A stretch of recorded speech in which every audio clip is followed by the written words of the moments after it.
HCFR, le podcast tech.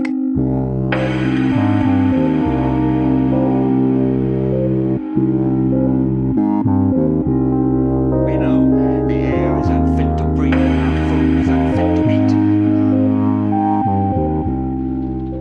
Même si on a déjà des messageries à l'époque, on voulait avoir un contact physique entre les gens. Donc il y a une seule entité focale. Oui.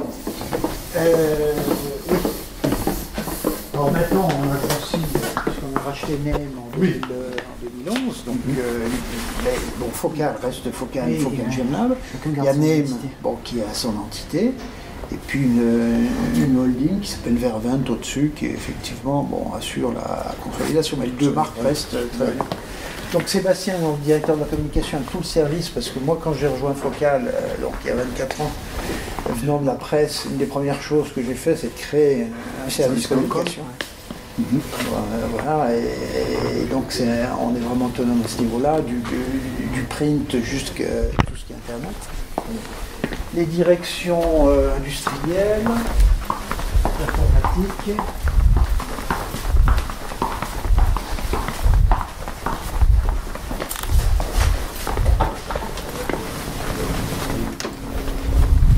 Merci. Bonjour. Bonjour. Bonjour. Donc ici on a notre la R&D et nos espaces de marque. D'accord. Et là on va commencer par le cœur.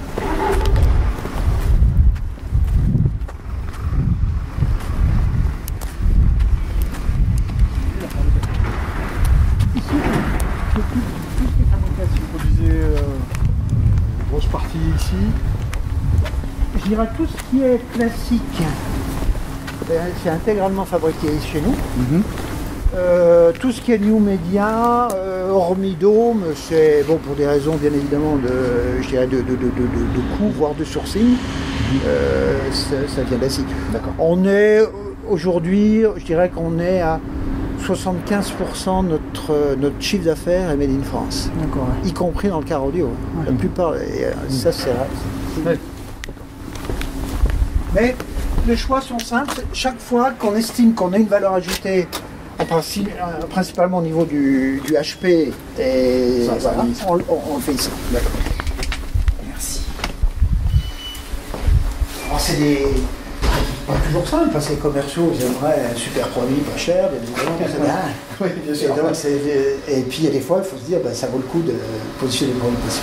Le plus haut. Et puis Ça représente combien de personnes focales là, le site, on est Focal, c'est 200. D'accord. Même si ça varie, parce que là, par exemple, on est en période, on tourne beaucoup en 2-8. Donc on peut avoir des périodes où on a des collaborateurs, on peut monter à 250. D'accord. Des périodes à forte saisonnalité. Oui. NEM, les Anglais, ils sont à 160 personnes. Donc le groupe, c'est 360 personnes, avec toujours une activité industrielle. Pas mal. Ce qui est assez unique dans notre métier.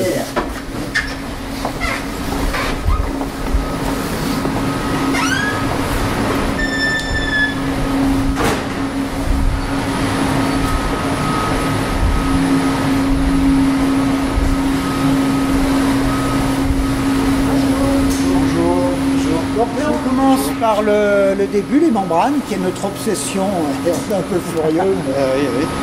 Mais depuis 80, depuis le début de Focal, on a la membrane. Ouais, ça c'est a quand même été- la marque Mais c'est comme je dis toujours, basiquement, c'est pour avoir des millions de pixels sur votre appareil, si votre objectif est une merde. C'est sûr. J'en ai que 10. Il vaut mieux un bon objectif. Parce que j'ai et un moins très de- bon objectif Voilà. qui vaut aussi cher que le boîtier, Voilà. voire plus. Et c'est un peu la même chose dans l'audio. C'est ça. Et c'est vrai que dans notre industrie, pour des raisons de coût, tous les petits copains ont délocalisé. Et puis, c'est vrai que le haut-parleur, la membrane, c'est ce qui met en vibration une molécule. Et si on veut être à la fois léger pour accélérer vite, rigide pour pas déformer le son et pousser dans le grave, et avec un bon amortissement pour pas de coloration, c'est antinomique. Bien sûr. Il faut trouver le bon compromis. Donc les membranes, je dirais le début de l'histoire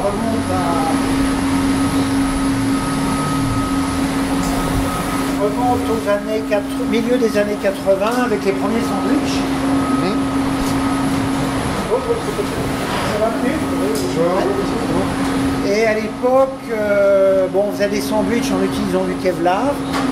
Et avec on faisait des espèces comme la pâte à pizza qui est un mélange de résine et de microbilles de verre creuse. On malaxait, etc. On étalait ça, c'était la partie centrale de notre sandwich. On mettait ça entre deux feuilles de Kevlar.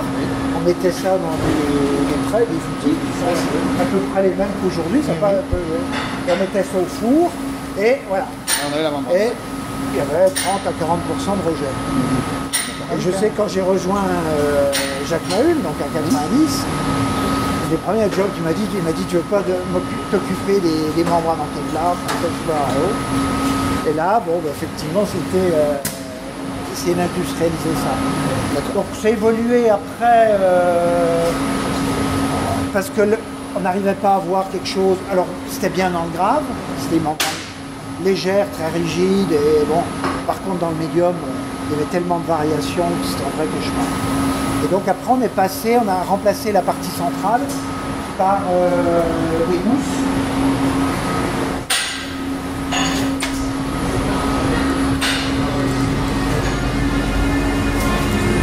Voilà, des mousses.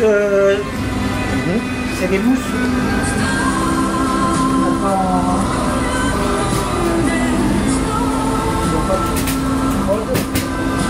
On va le voir ici.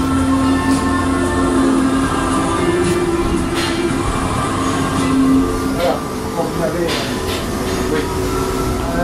une mousse syntactique, en fait c'est l'équivalent d'un plexiglas expansé. D'accord. Donc on s'est orienté là-dessus. Alors vous voyez, on va faire on peut jouer sur l'épaisseur, c'est hyper léger, et ça c'est l'âme du sandwich qui nous permettait d'avoir une consistance en production qu'on n'avait pas avec notre fameuse pâte à pizza, sans compter que la pâte à pizza, les polymérisations en fonction, c'était très compliqué. Il y avait beaucoup de variations. Donc on a démarré ça au début des années 90. Moi j'ai bossé avec ça rejoint les communautés aussi,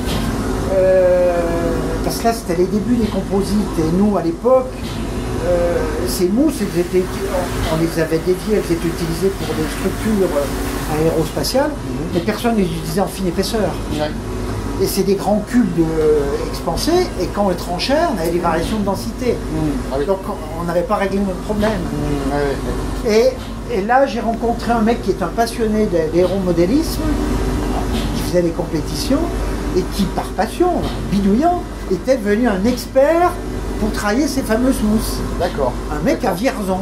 Okay. Et avec lui, on a fait les premiers protos, mais en dehors de toute démarche industrielle ou de retour sur investissement, juste pour DIY, quoi. Oui, mais pour voir ce que ça donnait. Et donc, on a fait nos premières membranes avec cette mousse, en grave, etc. Et puis après, on avait des HP qui marchaient bien, il fallait qu'on fasse un démonstrateur. Parce qu'un HP c'est bien, mais qu'est-ce que ça donne? Et c'est comme un moteur de bagnole, sur un c'est bien, mais l'avoir dans une bagnole, tu vois ce que ça donne.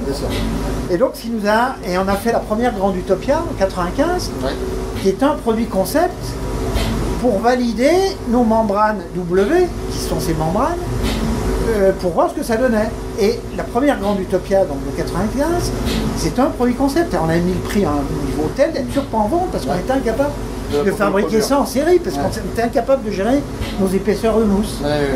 Et à l'époque, il y avait aussi un projet un peu délirant avec le CEA, département des matériaux, pour un cutter à dôme inversé en diamant synthétique.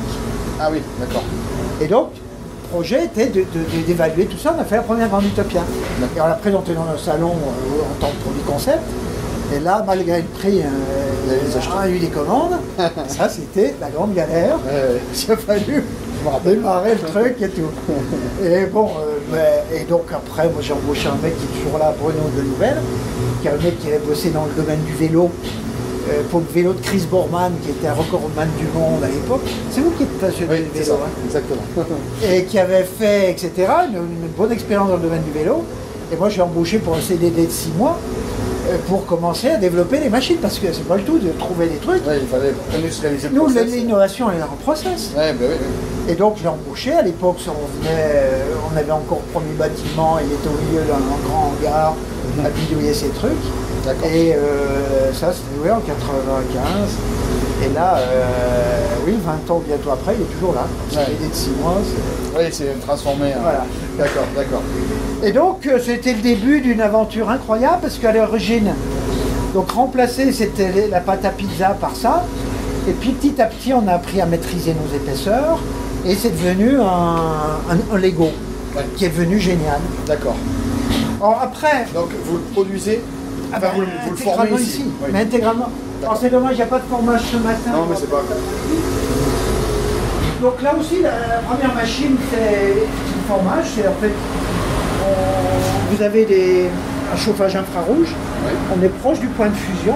On part de petits carrés de mousse qu'on vient former sur les X sur nos outils Oui. qui vont prendre la forme. Voilà. D'accord.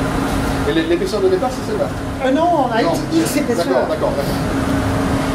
Ah oui, mais l'épaisseur de la mousse, on ne la modifie pas. Vous la modifiez pas, d'accord. On fait simplement Le du formage, formage. d'accord.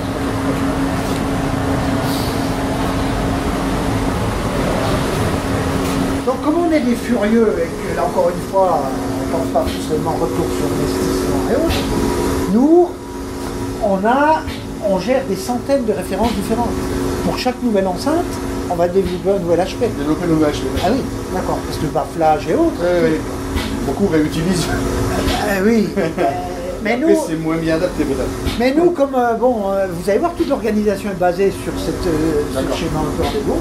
Donc on gère des dizaines, voire pratiquement une centaine de profils différents. D'accord. Des expos, des droits, des différentes Ouais, épaisseurs. ouais, ouais. Et donc à l'époque, on avait notre mousse blanche, ça marchait vachement bien. Par contre, quand on met de la fibre de verre dessus, exposé un peu aux UV, ça devient, excusez-moi du terme, vite pisseux. Donc pour un truc de Pas joli. Et donc il fallait trouver, je me souviens à l'époque, moi j'avais dit, il faut qu'on trouve une identité physique. C'était à l'époque de Nike, Nike Ouais, Air. ouais. Je dis, il y a une bulle, il faut qu'on trouve. On voit ça, c'est du focal. Bon, alors on avait une jaune pour le car audio, ça avait bien marché, Ouais. mais pour le home audio, c'était jugé très agressif, et tout, puis le jaune, tu le sais. Et donc on dit, il faut trouver autre chose. On va essayer de faire une teinte, un gris. Mais si on passe ce truc-là, ça devient tout noir, et à la fin, Ouais. pas de différenciation. Ouais. Et donc on a développé une machine qui est là, avec une boîte qui est à Valence, qui est spécialisée dans l'impression. C'est une boîte qui s'appelle Image, qui était un des leaders, des pionniers dans l'impression à jet d'encre industrielle. D'accord. Et donc on a développé un process qui crachote de la peinture, de façon à éviter d'avoir un truc qui soit uniforme. En fait, c'est un pistolet qui a des défauts, Oui, oui. mais qui doit être reproductible. Oui, il faut qu'il soit. Oui, oui. Qui, de façon à avoir cette identité qu'on a définie. Ouais. Et on l'a fait à l'origine, c'était pour des raisons de look. Il ne fallait pas que ce soit agressif visuellement, parce qu'une interaction Ouais, entre l'audition et la vision, Tout à etc. fait, ça, c'est- Quelque chose de très neutre. Et moi j'ai travaillé à l'INSERM en recherche visuelle aussi avant. C'est pour ça, non, parce que j'ai travaillé là-dessus sur Ouais. un article très particulier Ouais. là-dessus, sur l'effet psycho Mais bien de sûr. voir ou de ne pas voir. Une interaction, c'est la grande. C'est évident. Et donc on a développé ce truc-là, etc. Je vous passe tous les détails. Et bon, c'était une galère parce que quand vous avez une grande utopia avec un 38 cm, 40 cm maintenant en bas, et des médiums selon les épaisseurs, les couches, les différentes densités de fibres de verre qu'on va utiliser, il faut Oui. qu'au final c'est le même look. Oui, il faut qu'il y ait le même look. Donc il faut qu'on l'anticipe au niveau de la couleur. D'accord. Donc vous voyez, celui-là est plus sombre un peu d'origine, Oui. mais on l'anticipe de façon à ce que, parce qu'il dit qu'il va acheter 130 000 € la paire, il Ouais. veut que c'est pas la même couleur. Ça va pas le faire. Ouais, Donc, c'est un vrai bordel, hein. ouais, j'imagine. Bon voilà, donc ça Et donc c'est fait tout le temps ici. Ah bah oui, tout le temps ici. D'accord. Et ça c'est devenu, hasard de l'histoire, comme le truc qui est quand même un vrai bordel à gérer, c'est devenu un dispositif quasiment anti-copie. On a quasiment, Ah bah oui. on a C'est impossible pratiquement à reproduire, ouais. Ah oui, Oui, tout à fait. on n'a pas eu de copie, alors que sur le Kevlar, beaucoup, bon, parce que vu de l'extérieur, on dit c'est la même membrane. Ouais. Les gens ne voient pas la structure. Bien sûr, il va etc. passer dedans. C'est une membrane d'eau que le Kevlar. Ouais. Et on a eu beaucoup mais sur le W, on n'a jamais eu de copie en Chine, à cause de ce procédé. Ouais. Mais bon, D'accord. pour dire que l'histoire, elle ne s'écrit pas, elle s'invente. Oui, ben oui, c'est vrai que c'est là, c'est vraiment... Donc c'est pressé là, C'est pressé, mis en forme, Ici, peint entre guillemets, ça du moins oui, oui. Imprimé. D'accord. Et ensuite, donc la fabrication.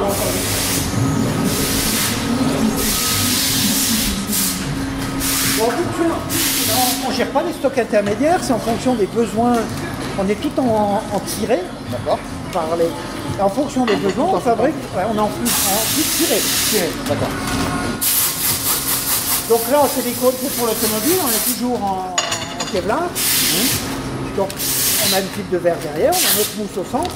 Oui, oui. Vous voyez. Et là, on a, ça va être un grave médium pour du carrodio. En gardant l'identité jaune du carreau. Et donc, toute la préparation et le formage, le râpage, on en verra peut-être un peu plus tard, ne peut être fait qu'à la main. Ouais. Il n'y a pas de solution. Pas de solution.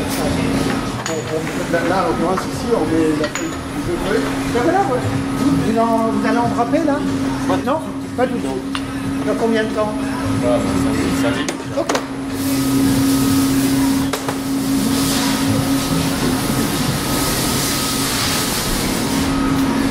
Et donc, sur une membrane qui, l'extérieur paraît être la même, on peut faire une membrane dédiée pour le grave, léger, hyper rigide. On peut faire à l'opposé une membrane, mais celle-ci après, purement médium, Ouais. vous voyez, très douce. Très douce, oui. Très flexible. Et si on veut faire un grave médium, Entre les deux. on va privilégier amortissement, mais il n'y a pas de pot de verre à Pas de pot de verre l'arrière. derrière. Ouais, d'accord. Mais Donc on va mais amortir. il y a X intermédiaires. Ouais, ouais. Ce qui veut dire qu'on est, aujourd'hui, on est capable quasiment d'ajuster la courbe de réponse directement jouant sur le cône. Ça c'est très intéressant, enfin en termes de com, parce que un amateur, même éventuellement éclairé, va penser que c'est 3 fois la même chose. Exactement. En voyant l'enceinte, il veut dire la même chose. Visuellement, oui. Eh oui, oui. Ouais, tout à fait. C'est en ça que c'est un peu ingrat, parce que dire, bah oui, c'est le même HP, non. Ouais, bah non. Ouais, bien sûr. Et même dans les 6 pouces Utopia, à une époque, pour chaque référence, on dit c'est le même HP, c'était des références différentes. D'accord. Donc on a poussé de ça très loin et aujourd'hui, W, et c'est là où l'innovation passe aussi par la maîtrise industrielle, c'est que à fabriquer quand même je dirais des membranes sandwich, c'est des centaines quotidiennes. Hein. Ouais. On apprend, on voit comment ça réagit, etc. Et on s'est dit au fur et à mesure, parce qu'à l'origine, le but c'était d'avoir un truc qui était reproductible, Oui. mais le fait d'essayer de comprendre pourquoi ça variait, etc., nous a donné la compréhension du système. Et on s'est dit, mais oui, mais alors, si ça variait en jouant là-dessus, pourquoi plutôt que de notre pic de bout de bande... C'est l'inverse. C'est ça. Notre pic de bout de bande ici, plutôt que de mettre un circuit bouchon qui va nous foutre une phase, etc., Ouais. on peut le faire directement à la membrane.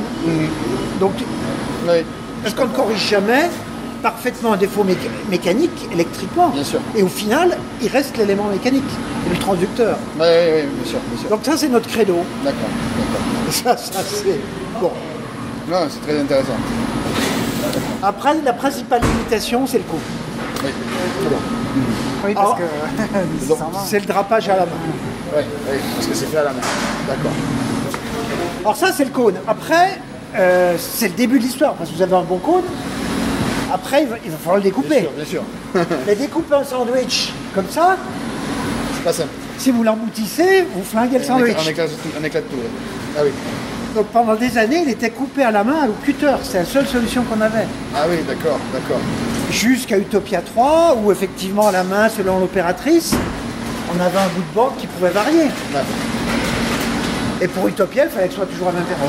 Ouais. Et donc après, on a introduit la découpe laser, Laser, ouais, j'allais dire, d'accord. qui permet, qui elle aussi nous a ouvert des nouvelles, fait découvrir de nouvelles idées. D'accord. En particulier, la découpe laser, on le verra, ça nous permet, d'une part, parce que la suspension vient de coller en en périphérie, c'est la meilleure solution. Mais sur des subwoofers, principalement en car audio, très forte puissance, on arrive à arracher le sandwich. Ah, carrément. Ah ben oui. Ouais. Et là, avec la découpe laser, on fait une cautérisation. Oui. C'est-à-dire On qu'on soude renforce sans détruire le sandwich. Ouais. Ouais. Donc ça nous a permis un gain de tenue en puissance mécanique Super. très significatif. Et pour la liaison extraordinairement critique avec la bobine, ici, la mousse fondant sous l'effet du laser, ça crée une petite cavité qui fait réservoir pour la colle, qui nous permet d'avoir un lien mécanique infiniment supérieur.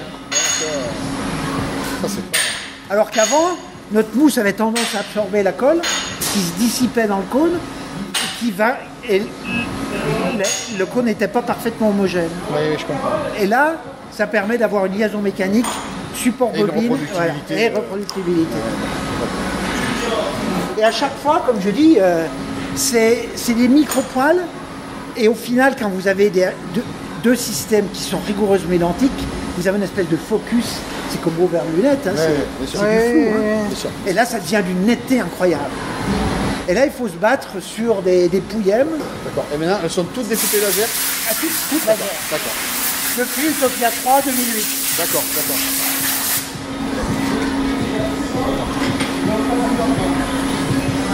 Prendre des photos. Donc là, une peau de Kevlar. Donc là aussi, il y a eu tout un travail là, tout dans les congélateurs. C'est des fibres pré-imprégnées. On met donc pré-imprégné de résine. Parce que moins on met de résine, mieux on se porte. Parce que la résine, au final, donne un son. D'accord, d'accord. Donc là, on a notre arme qui a été à la volonté. Et là, on a une couche simple de fil de verre. Donc cette opération, vous voyez, en plus sur un cône exponentiel, cette opération ne peut être faite que par une main-d'œuvre très expérimentée. Si vous avez des voiles ou des plis, etc. Je suis étonné par... je n'ai pas d'idée évidemment du process, mais C'est assez je archaïque. pensais qu'il soit... Non, archaïque, c'est pas le mot que j'emploierais, mais je pensais que ça avait été mécanisé. J'imaginais que ça avait été mécanisé. Et non, mais moi je suis comprends pourquoi. incapable d'en faire un. Hein. Ouais, je comprends pourquoi. C'est effectivement un donc, savoir-faire assez impressionnant. Et là, c'est un petit diamètre. Vous imaginez qu'on fait les 40 cm Oui, ça doit être avec bien compliqué, ouais.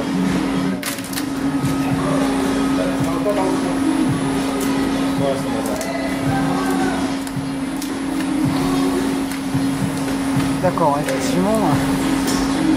Ah mais je vous dis, on est un peu des furieux. Dieu merci qu'on a démarré ça, on n'était pas dans des logiques... Oui, c'est... D'accord. Et la pré-imprégnation, etc., vous le faites ici aussi? Non, c'est nos fournisseurs. Fournisseurs, d'accord. De fibres, de Kevlar, D'accord. avec des... Vous voyez, moins il y a de résine et tout, la résine donne ce son. Vraiment une photo, Oui, Patrice, bien sûr. là, on reprend de... Attends, je vais juste le faire comme ça.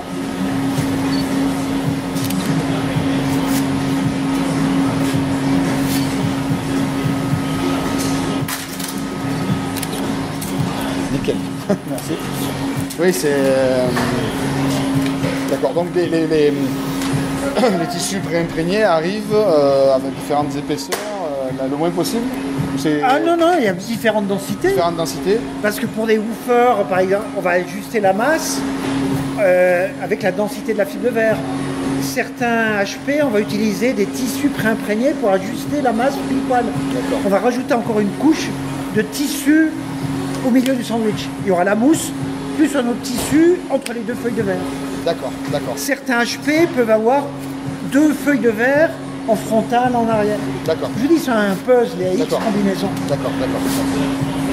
Tout dépend à chaque fois le critère qu'on veut ajuster. Est-ce qu'on va jouer sur on veut augmenter la rigidité, ajuster la masse, l'amortissement. D'accord. Et tout ça en fonction donc, de l'enceinte derrière ou de la destination du produit, si c'est vrai, car audio. D'accord. Ouais.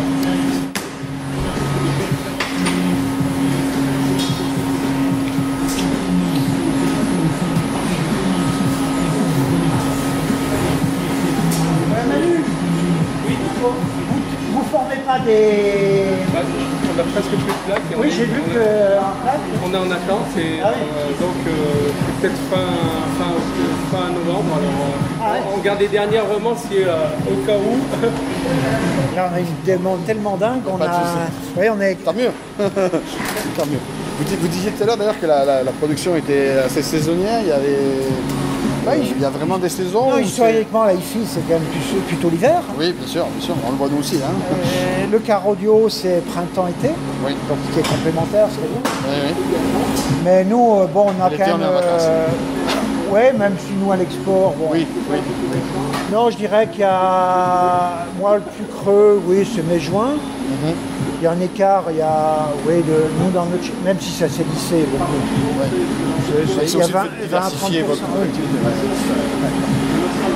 Alors, pour les mêmes raisons, on retrouve la même chose chez nous. Hein. C'est-à-dire que les gens ils viennent chez nous septembre, octobre, novembre, Jusqu'à avril. Ouais. jusqu'à avril. Et après, ça décroît jusqu'à septembre. L'été, faut pas mettre une campagne, il n'y a pas grand-chose.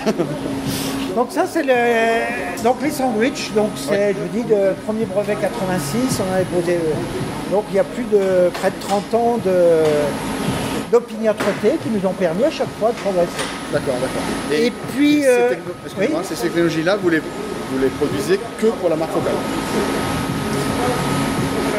Non, puisqu'on avait même au début des kits. Oui. On faisait encore du kit et de l'OM des années 90. Donc, D'accord. Mais à ce jour, vous le faites encore? Ah oui, D'accord. Non, on a arrêté, parce qu'on n'arrivait pas à satisfaire notre propre demande, D'accord. d'étudier des haut-parleurs spécifiques pour d'autres fabricants. D'accord. On continue de livrer Wilson Audio Oui. et l'acoustique pour de la sonorisation, parce qu'ils n'ont pas trouvé de remplacement. Mais on a invité tous nos clients à l'époque d'essayer de trouver des solutions de remplacement, pas de nouvelles. D'accord. Ok. Mais les dernières technos, il est clair qu'on les divulgue pas pour l'autre. Donc on avait notre sandwich donc, qui est très performant, adaptable, et de l'autre côté on a le polyglace qu'on verra plus tard qui était la solution économique. D'accord. Mais il y a un gap de 1 à 4 entre Oui, les il y a deux. un gros écart. Et donc depuis des années on trouve une solution intermédiaire pour effectivement... Bon. Et on est arrivé à nos fins l'année dernière avec le lin. La toile de l'air. La toile de lin. Et un peu par hasard, et là on a l'avantage du sandwich avec l'automatisation. D'accord. Alors ça va pas aussi loin, alors on utilise les tissus de lin dans différents... D'accord. La principale innovation vient d'ici, c'est d'être à même de faire des matelas de lin, il n'est pas tressé comme pour une... Oui. On prend de la fibre élémentaire D'accord, c'est la fibre qui va brute, être arrangée, Ouais. parce que l'intérêt du sandwich, c'est comme une poutre en mécanique, la rigidité vient d'épaisseur. Oui. Donc il faut le maximum d'épaisseur, minimum de poids pour une membrane. Bien sûr. Et donc on utilise la fibre à l'état naturel, et une des difficultés était de trouver un process industriel pour l'orienter, d'avoir notre petit matelas comme ça. D'accord. Et donc là aussi on a différentes densités. Pour les haut-parleurs de pur grave, on va mettre du 250 grammes. On va mettre du 125 grammes pour des purs médiums.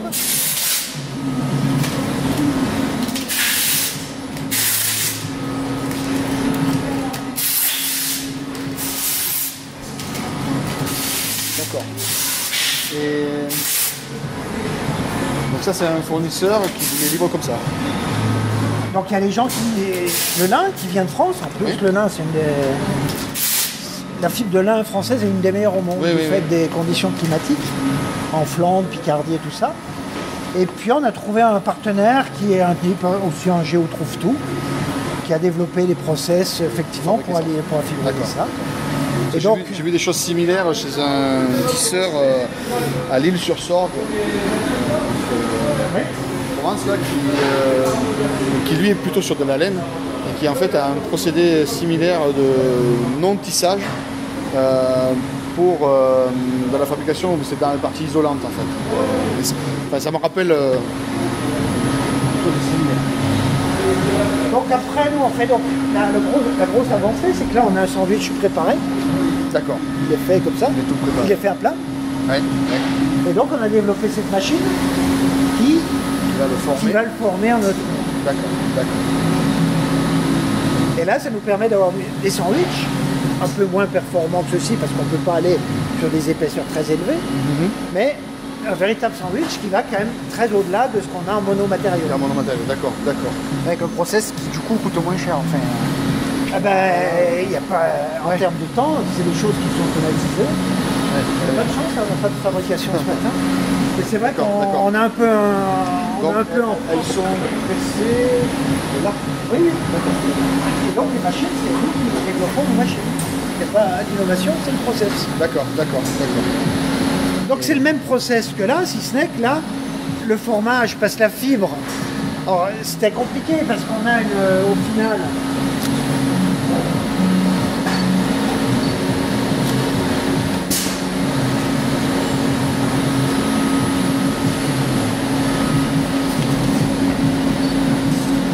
et puis esthétiquement en plus c'est quand même vraiment.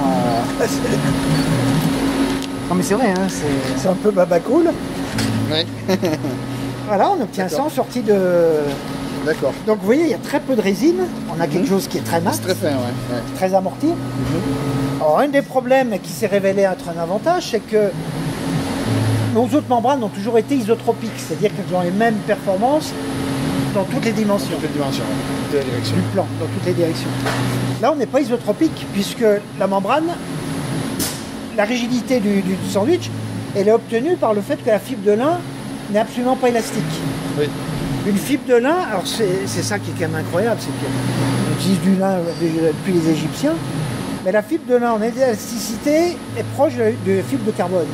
C'est moins de 30%. Oui, d'accord, d'accord. Donc vu qu'il n'y a aucune élasticité, quand elle est coincée entre deux feuilles, vous avez la rigidité. Ah oui. Et le lin est quasiment aussi performant en termes de rigidité en flexion, ce que l'on cherche sur un cône, Ouais. que du carbone. Que du carbone. Et il coûte beaucoup, beaucoup moins cher. Non, c'était une question. Non, non, Non, d'accord. non, non. Donc, ça pourrait être fait en fibre de carbone. Mais l'intérêt, c'est que notre matelas, tel qu'il est fait, il est relativement malléable. Malléable, donc vous pouvez Et le former. et l'automatiser et réduire le Automatiser, d'accord, d'accord. chose qu'on ne pourra pas forcément faire avec la fibre de carbone. D'accord, d'accord.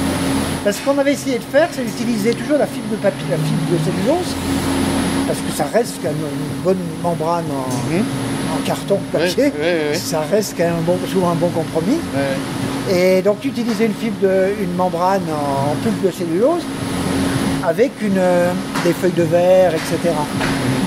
Mais bon, on n'arrivait pas à obtenir la performance qu'on a avec un sandwich. D'accord, d'accord.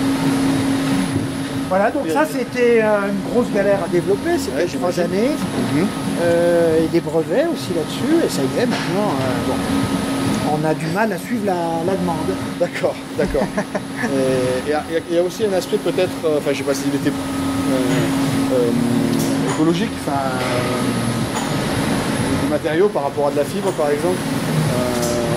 Moi je Ouais. communique pas spécialement Non, là-dessus c'est pas parce quelque qu'au chose- final, on D'accord. a quand même de la fibre de verre, on a de la résine et autres. D'accord, d'accord. L'écologie elle est plus en amont, c'est-à-dire dans toute la supply chain, la chaîne d'approvisionnement, c'est infiniment plus court. Hein, Oui, plutôt que faire venir des matériaux de l'autre bout du monde.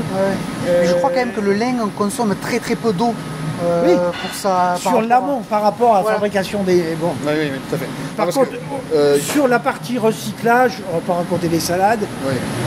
aux Non, gens pas qui recyclage, sont pas mais honnêtes. c'est plutôt Oui. en amont, effectivement. Sur l'amont de la chaîne, on C'était le cas, enfin, tout simplement, il y a un fabricant de casques français de vélo qui sort un casque en fibre de lin, donc Ouais. structure, et qui mettait cet argument en avant, effectivement, sur en tout cas la partie environnementale en amont Production, de la production et il a matériau. remplacé la fibre de carbone par du lin. Donc on a notre linge là- et là aussi, alors, dans une moindre mesure, mais on spécifie les cônes D'accord. pour le grave, pour le médium en jouant sur la densité. Sur la densité, oui, d'accord. Des trois matériaux. La densité, l'épaisseur du matelas et les densités des fibres. D'accord. Et là, l'aspect visuel, vous restez sur. Là, tout à l'heure, on a parlé de l'ancrage qui est fait là-bas. Ouais, ouais. Et là, vous Ah ben, bon, au début, moi je ne cache pas que j'étais un peu tétanisé, parce que c'est un look un peu, bon, un peu babacool, quoi, Ouais, ouais, et pas forcément high-tech. Ouais. Et finalement, c'est très bien passé. Ah ouais. D'accord, d'accord. Moi je trouve ça vraiment. Ouais, c'est vraiment. Non, non, mais le résultat est Non, non, effectivement passe justement, très bien. ça fait.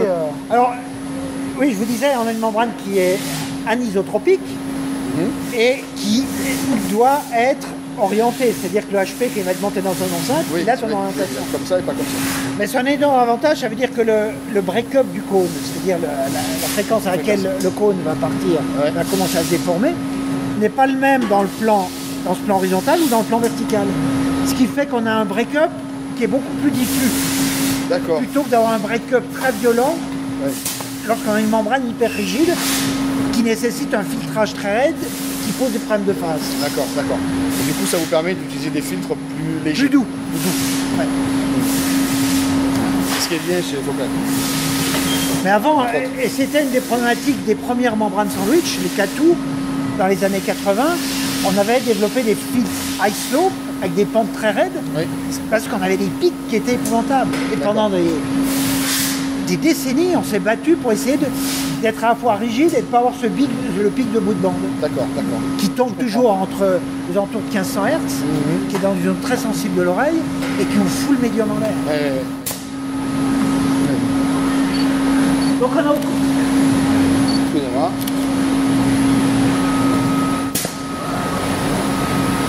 Donc là, vous le cône qui est... Venez là.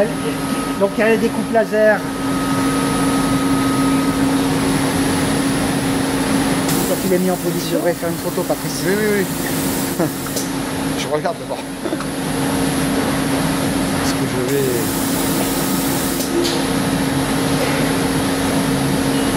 Et là, j'ai une variation d'un dixième sur la découpe périphérique. Ici, on change la courbe de réponse à 1200 Hz. Alors on va vous dire, bah oui, bah, c'est rien, c'est 0,5 dB, mais tout ça cumulé fait que... Ça fait beaucoup. Et là, on a une précision qui est maintenant diabolique.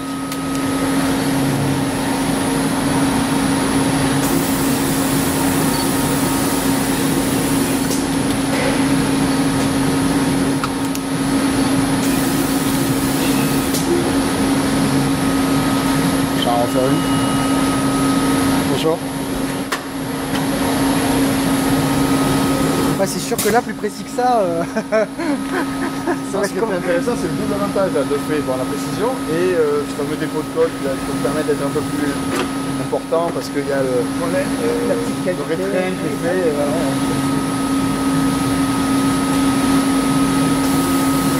Mais comme je dis, le haut-parleur, c'est de la mécanique molle. Hein, il faut avoir des précisions diaboliques sur du caoutchouc, sur X pièces. Et donc, on a une liaison ici. Donc, tous les collages critiques sont toujours pas à la main. Et donc là, on a une liaison qui est excellente.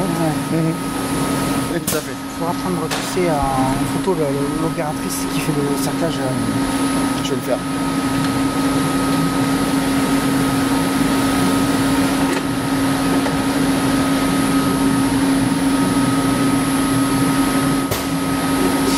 Je suis désolé, je vais prendre que vos mains.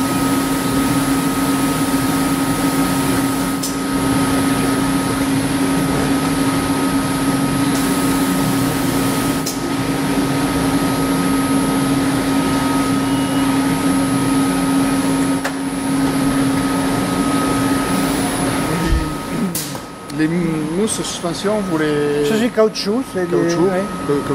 qui vous arrive calibré.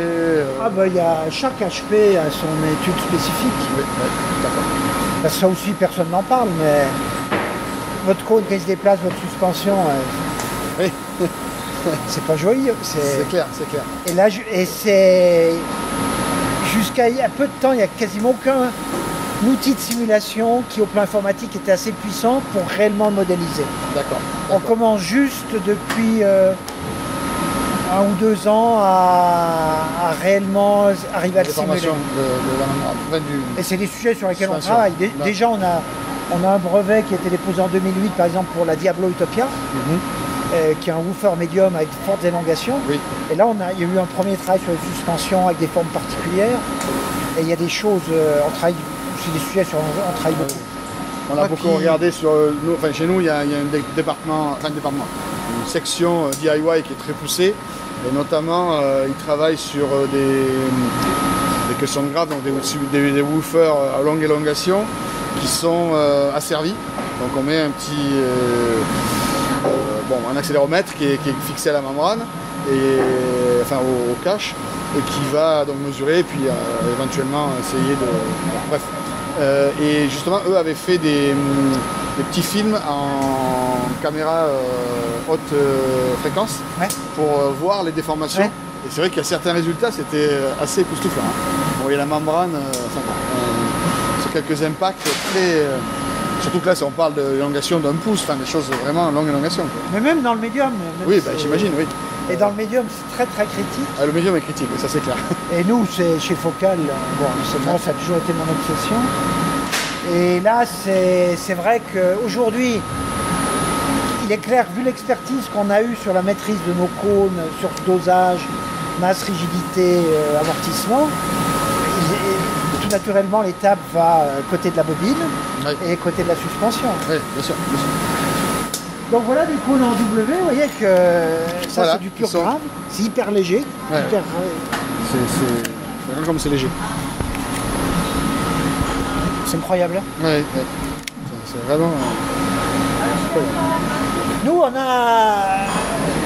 il y a un critère clé, hein, c'est la masse. C'est-à-dire que nous, un équipage mobile, il doit être léger. Bon, alors les gens vont dire, mais s'il faut du grave, il faut alourdir, on fait des suites. Mais c'est pas la bonne voie. C'est pas comme ça qu'on... Je ne parlerai pas de mes GTI. Non. Voilà, les gens qui ont fait un peu de voiture ou de même du vélo. Les questions de grave, c'est des JBL GTI. Donc c'est vraiment, là par contre, Il faut du diamètre. diamètre et puis surtout extrêmement lourd, un équipage mobile monstrueux. Donc derrière, il faut des milliers de watts pour bouger tout ça. Donc il y a, je vous dis, des centaines de variantes. Bonjour. Bonjour. Ensuite, on a deux chaînes. Celle-ci pour les produits un peu spéciaux qui vont être fabriqués des lots de 2 pièces à quelques centaines. D'accord. Donc la chaîne Ariane, c'est basé sur du Lean Manufacturing. Le Lean, c'est le Toyota Manufacturing System. C'est-à-dire que chaque opérateur va piloter sa fabrication du début jusqu'à la fin. Et donc il a une vraie expertise, il connaît la référence du HP, des cols, etc. C'est pas un geste en opérateur. Ouais. On charge tout à l'heure. Voilà. Bonjour. Et là, c'est les opérateurs, c'est minimum 18 mois de formation pour ceux qui y arrivent. Oui, j'ai un personnel qualifié, très qualifié.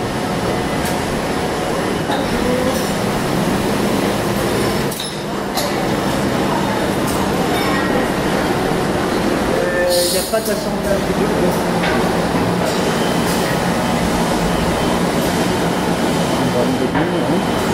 Donc c'est...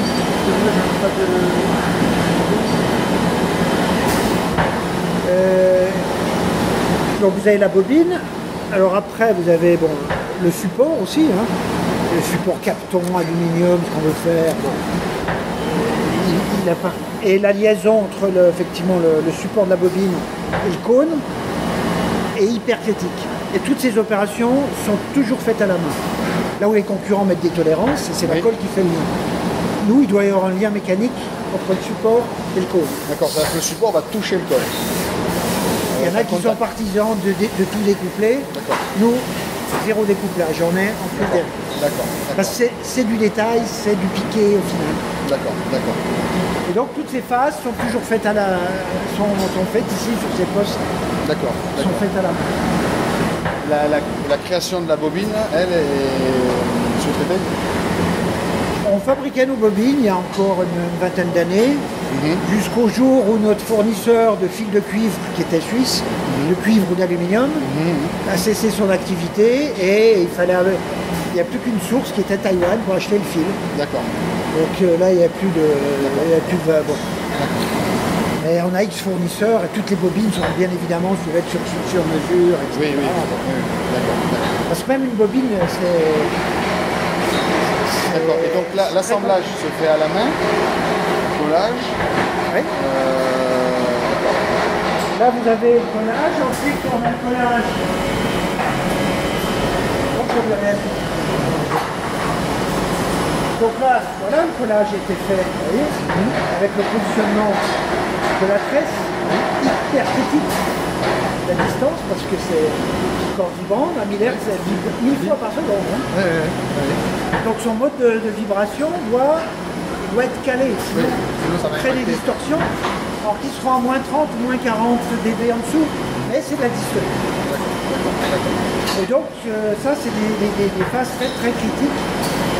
Et ensuite, là, on va venir conditionner le speeder, qui lui doit être aussi parfaitement aligné, voilà. Même si on est là. Il y a des textiles imprégnés, il y a du caoutchouc, du mécanique molle, encore une fois. Et là, on joue au dixième, voire en dessous. Parce que le HP, la bobine, elle va venir dans son entrefer. Mais il est clair que si votre speeder n'est pas à la bonne hauteur, qui tire un peu, votre jon tire un peu dans l'autre sens, il va y avoir un impact. Le point de repos de votre HP, il est contraint. Il est contraint. Donc il faut, avant qu'il commence à bouger, il faudra plus de signal. Et la définition sur les micro-signaux vient justement l'ajustement au point zéro. Il ne faut pas qu'on ait d'offset. Je comprends.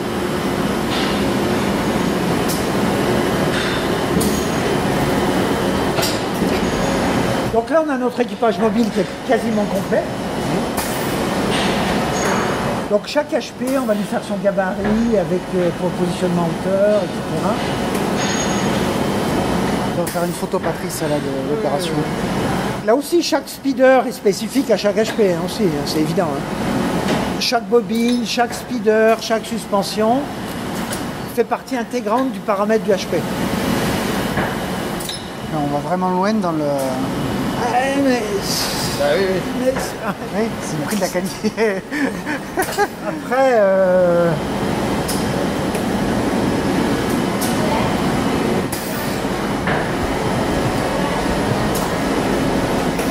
donc là, parallèlement à ça, donc il y a la partie mécanique qui est réalisée. Donc avec la plupart des saladiers sont encore faits en France parce qu'ils sont en Zamac. Le prix du Zamac qui est en Chine ou en Paris, c'est le même. Et donc ça nous donne beaucoup plus de souplesse, les outillages sont plus chers, mais une grande majorité encore de nos saladiers fait en France, en région parisienne. En région parisienne. Donc on a le saladier, et ensuite on va... je vais vous le montrer ici.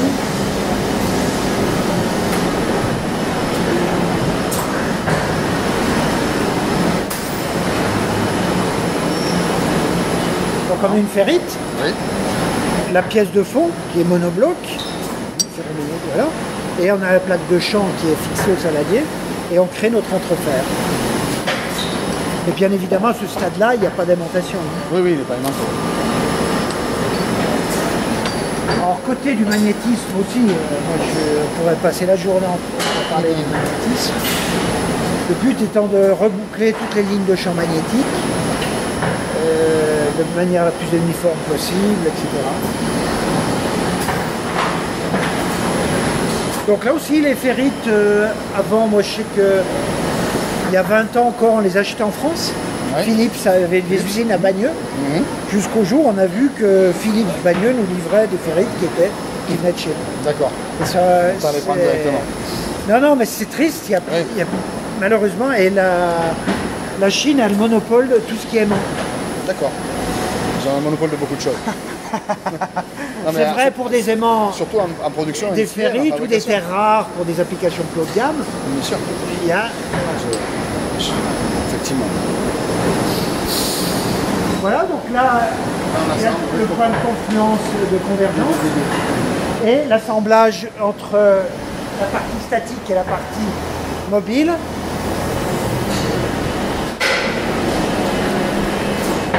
Bon là, par exemple, on est avec des moteurs néodymes. Oui.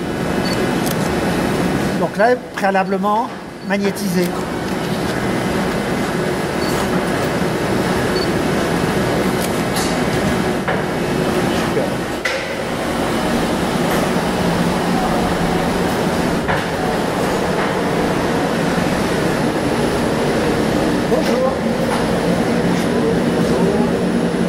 Donc là, on a un HP assez basique, c'est Ça c'est pour l'Electra ou l'Utopia. Donc saladier fait en région parisienne. Et là, les protocoles restent en manuel parce que on veut garder énormément de souplesse. On va faire un lot de 10 pièces, un lot de 100 pièces. Ouais. Si on passe par des applications automatisées, les changements de lot sont... Ouais. Donc on reste manuel sur des phases pour garder cette souplesse qui va nous permettre d'ajuster la référence pour chaque enceinte, pour chaque application.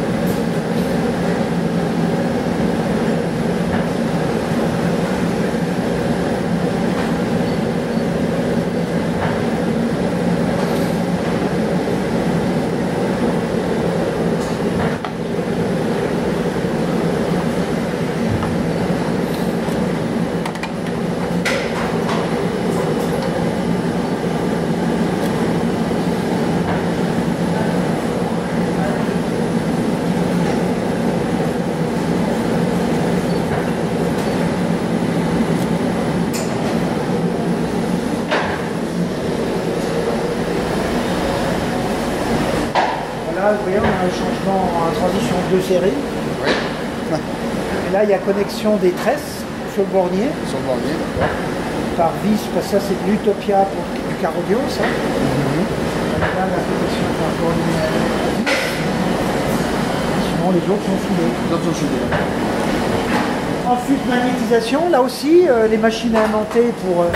habituellement, une machine à aimanter, c'est des grandes baies de condensateurs qui envoient des centaines et des centaines d'ampères dans une bobine. Nous, on a développé des machines mobiles de façon à pouvoir conserver beaucoup plus de flexibilité. D'accord. Donc là, il n'y a pas d'aimantation parce que c'est des moteurs néodymes Oui, c'est le préaimantés. moteur néodyme.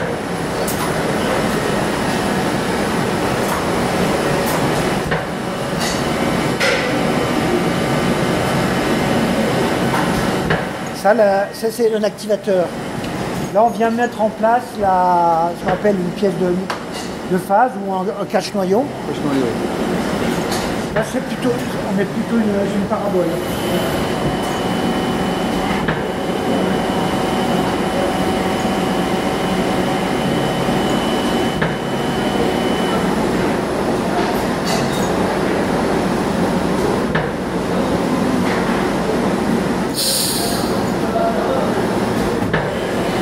Non, cache-noyau, pardon.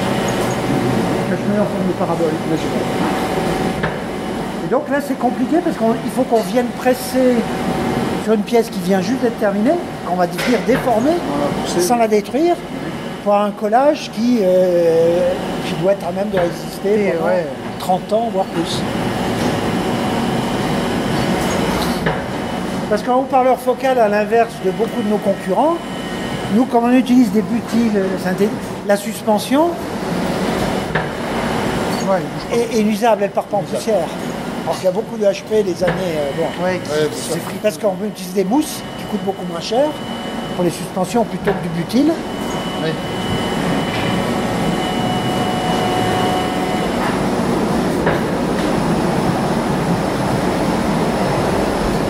Voilà, ensuite la Les bobines aussi qui peuvent déplacer, tu vois. C'est des bobines, en fait, qui sont reliées. Ouais.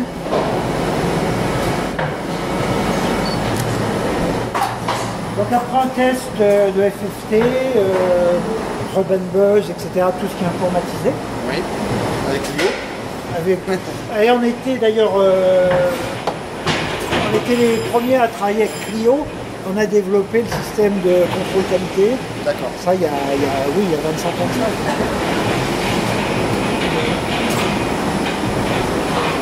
Donc là, on a un HP qui est quasiment terminé, si ce n'est qu'à la fin, chaque HP est écouté individuellement. D'accord. Par un opérateur. Par un opérateur. Pour une raison toute simple en particulier, la tresse dont je vous parlais. Oui. On peut entendre une distorsion liée à la tresse qui va être à moins 20, moins 30 dB. On ne le voit pas avec toutes les mesures qu'on a. C'est ce que j'explique au grand public en disant si vous êtes dans un cocktail très bruyant et on va vous prononcer votre prénom, vous allez l'entendre parce qu'on a une écoute intelligente. Alors que le micro, il détecte que la crainte. C'est tout le C'est tout le problème de certains débats sur le forum.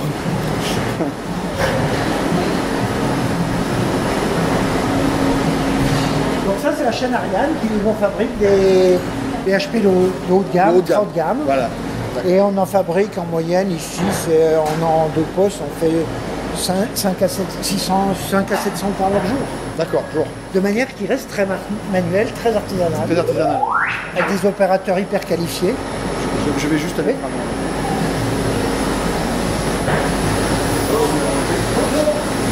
C'est pas vous déranger. Bonjour.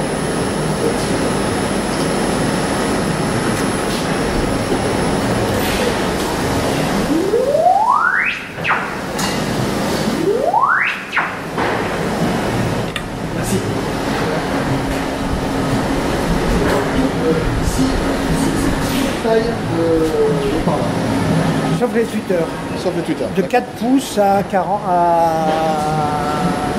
Oui, enfin. de 4 pouces à 16 pouces. D'accord. 16 pouces, c'est votre plus grand. Ouais.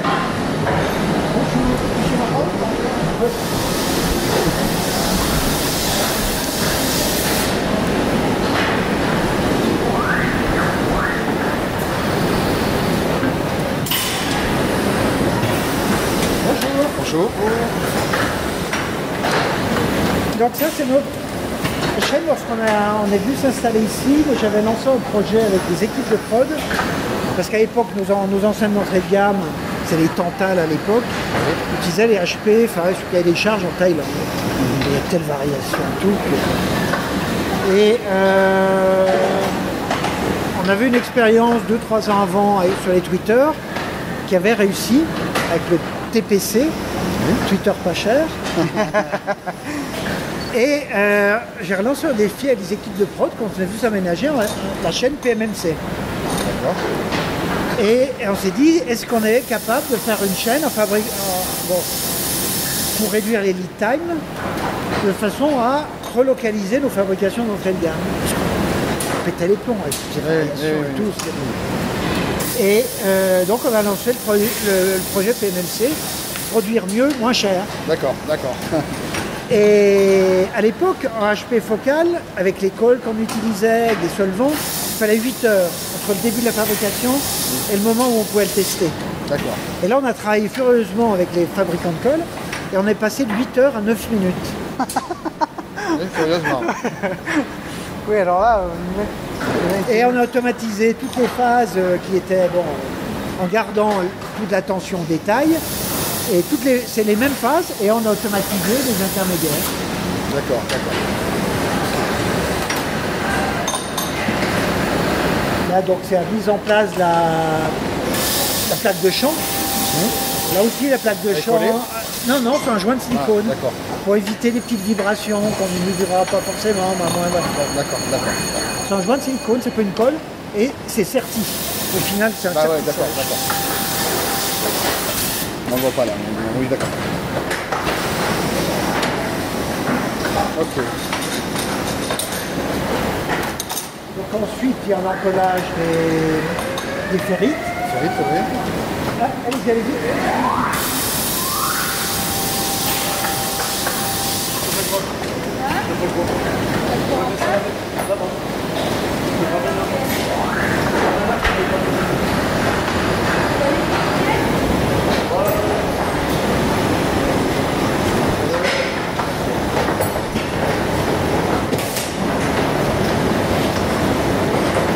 Donc là, il y a la partie réalisation de la partie mécanique.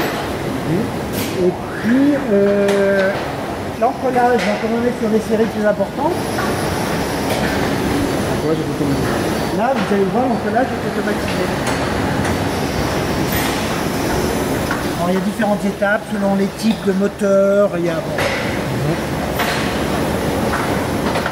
Là, on a un HP avec une ogive.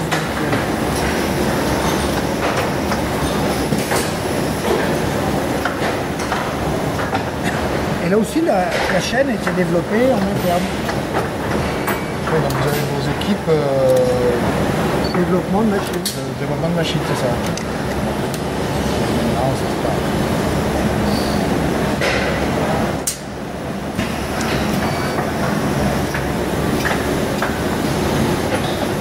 parallèlement à ça, la partie équipage mobile, là on est dans du polyglace, Oui. pulpe de cellulose, microbilles de verre en surface. Oui, oui. Mais la fixation de la bobine, la liaison est faite en manuel, là aussi, Comme sur le dos. comme sur les autres. Même sur un HP qui va équiper une Chorus 705 à 200 €, le HP, les phases sont manuelles.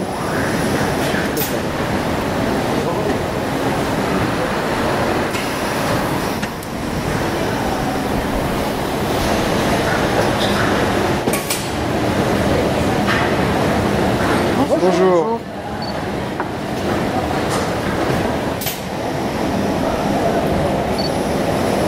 Photographie que vos mains.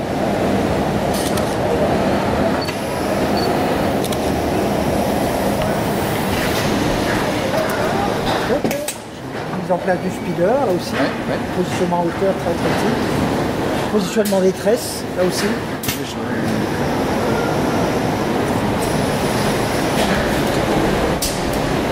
Donc là, l'opérateur, bon, bah, c'est comme l'autre, si ce n'est que lui, l'encollage a été préalablement fait, comme on l'a vu. Et lui met en place l'équipage mobile. Là aussi, avec la règle, avoir 0 contrainte en position 0.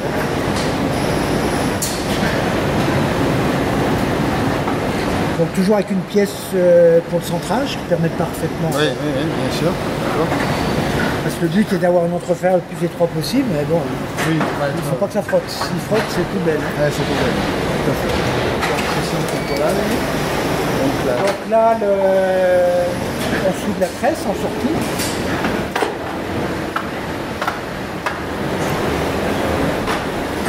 Là, il sera haut-parleur avec une logique centrale, mais là, j'ai bien collé le flash noyau. d'accord. Et là, à ce niveau-là, le HP est quasiment terminé déjà. Ouais. Et là, en plus, les 9 minutes se sont peut-être écoulées. Pas encore. Pas encore. Il reste, Ah oui, oui. là, le HP va être. On va l'aimenter. Magnétisé, carrément.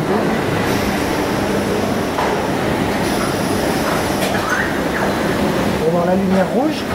Boum, ça y est, c'est fait. Il est magnétisé pour sa vie.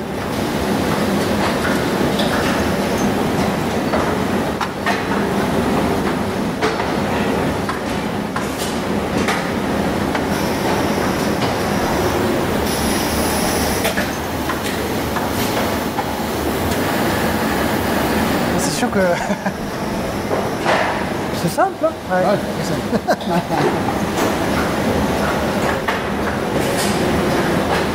Voilà, là vous avez un petit échantillon des. Vous voyez les membranes classiques du polypropylène, vous voyez, on ne voit pas quand le HP finit. Là, Ah oui, oui. la fibre de verre seule, vous voyez, c'est zéro Ouais, tonne.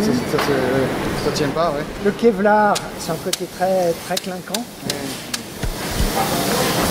Et donc nous, pour tout ce qui est entrée de gamme, le polyglace, qui reste un bon compromis, D'accord. qui privilégie l'amortissement sur la... Je dirais l'amortissement sur la rigidité. La rigidité. Ouais. Et le polyglace, on le faisait encore, on le faisait chez nous, c'est-à-dire que c'est très proche de la pâtisserie, c'est-à-dire qu'on prenait ça, c'est une membrane en pulpe de cellulose, Cellulose, papier. Enfin, on badigeonnait avec une résine et on saupoudrait. C'est comme de la farine, hein, c'est Ouais, une ouais. microbille de verre creuse. ouais. Et donc on laissait sécher avec un aspirateur, On va récupérer le reste. mais ça en foutait partout, donc on ne le fait plus en interne maintenant. D'accord. Voilà, donc on a un HP qui est terminé. Ensuite l'HP va être mis dans cette chambre sourde pour faire tester, FFT, etc. Bonjour. Bonjour. Là il y en a un qui est détecté mauvais, vous voyez, en automatique. On entend les fuites de bruit rose, bruit blanc.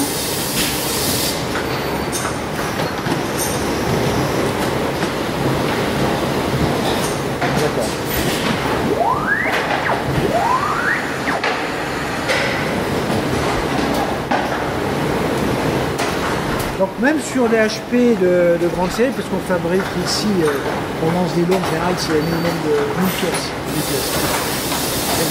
sur les produits qui vont être très, je dirais d'entrée de gamme. Hein. Mais toutes les phases de contrôle restent aussi, là aussi, avec l'édition individuelle. D'accord.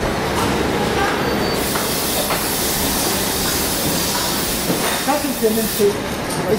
Moi, ce que j'étais à milieu de m'imaginer lorsqu'on a lancé le PMMC, que ça allait être le début d'un cercle vertueux. Parce que nous, ça nous a permis, bon, de fabriquer une taille minimale critique. On ne peut pas imaginer avoir uniquement 2 opérateurs qui vont faire des HP pour Utopia. Quand la personne est malade ou par la retraite. Oui, bien sûr. Et donc d'embaucher des jeunes gens, les former, d'apprendre à cette séance de haut-parleur. Et d'être dans un cercle vertueux, parce qu'en produisant, en voyant les défauts qui apparaissent, on comprend mieux la mécanique et tout. Quand vous délocalisez votre production, Il n'y a pas de contrôle là-dessus. on ne comprend plus rien. Et en HP, vous pouvez le simuler sur un ordi, mais l'école, tout ça. Oui, bien sûr. Bien sûr. Et donc, je suis assez fier qu'on a pu maintenir ce savoir-faire. Tout à Et fait. puis, ça nous donne une finesse, c'est-à-dire qu'on peut avoir géré plusieurs centaines de Au références. niveau de vos personnels, c'est jusqu'à 18 mois de formation. Pour la chaîne Ariane. Pour la chaîne là. Ariane. Ouais. Ici, c'est plus court. Oui, oui, d'accord. Et les gens sont assez polyvalents ou la chaîne Ariane, c'est un peu le... C'est le haut de gamme. C'est le haut de gamme. D'accord, d'accord. Mais il y en a qui vont. plus expérimentés. Les gens vont s'intéresser. Il y en a qui vont la comprendre sur un dire il y a ça, c'est qu'il y a trop de colle, il y a ci, il y a ça. Oui, oui, d'accord. C'est une mécanique complexe. Donc il y en a qui vont être plus doués que d'autres, donc ils vont évoluer. D'accord, d'accord. Et nous, on a une espèce de petite centre de formation en interne où effectivement il y a des qualifications. D'accord. Et là, on fabrique en 2.8, on en fabrique 2000-2500 HP par jour. Ok. Entre 5 à 800 ici. 5 à Non, 700. global. Ah non, d'accord. Oui, Non, vous avez les chaînes. Ouais, d'accord. Ici, on est à 350 Sur la ligne Ariane. en une équipe. On monte maintenant, on est en 2 équipes, on monte à D'accord. 700. Et ici, on peut monter à 1400, vous voyez, D'accord, on est à c'est ça. 2005. D'accord. D'accord. Il y a même pas mal de haut-parleurs. Ouais. Oui, il a pas mal. Donc ça, c'est pour l'équipe automobile. Ouais. Donc c'est acheté par... Donc, voilà, on a acheté avec du flax pour l'automobile. Oui. Et donc là, il y a une gravure du numéro de série dans la chrome, Oui. comme les montres suisses pour Oui, éviter oui. les contrefaçons. D'accord.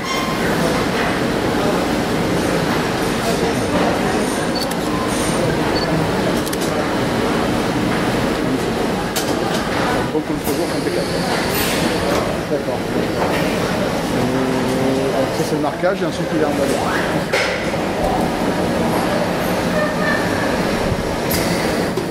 Donc l'automobile, hein, même si la vague du tuning est un peu passée en Europe, c'est un secteur qui marche très fort. Hein. Ça représente plus de 33-34% de notre activité. Oui, quand même. Et vous faites aussi de la première monte Très non peu, pratiquement. Très peu. On travaille dessus, mais D'accord. pour l'instant, c'est difficile. surtout du...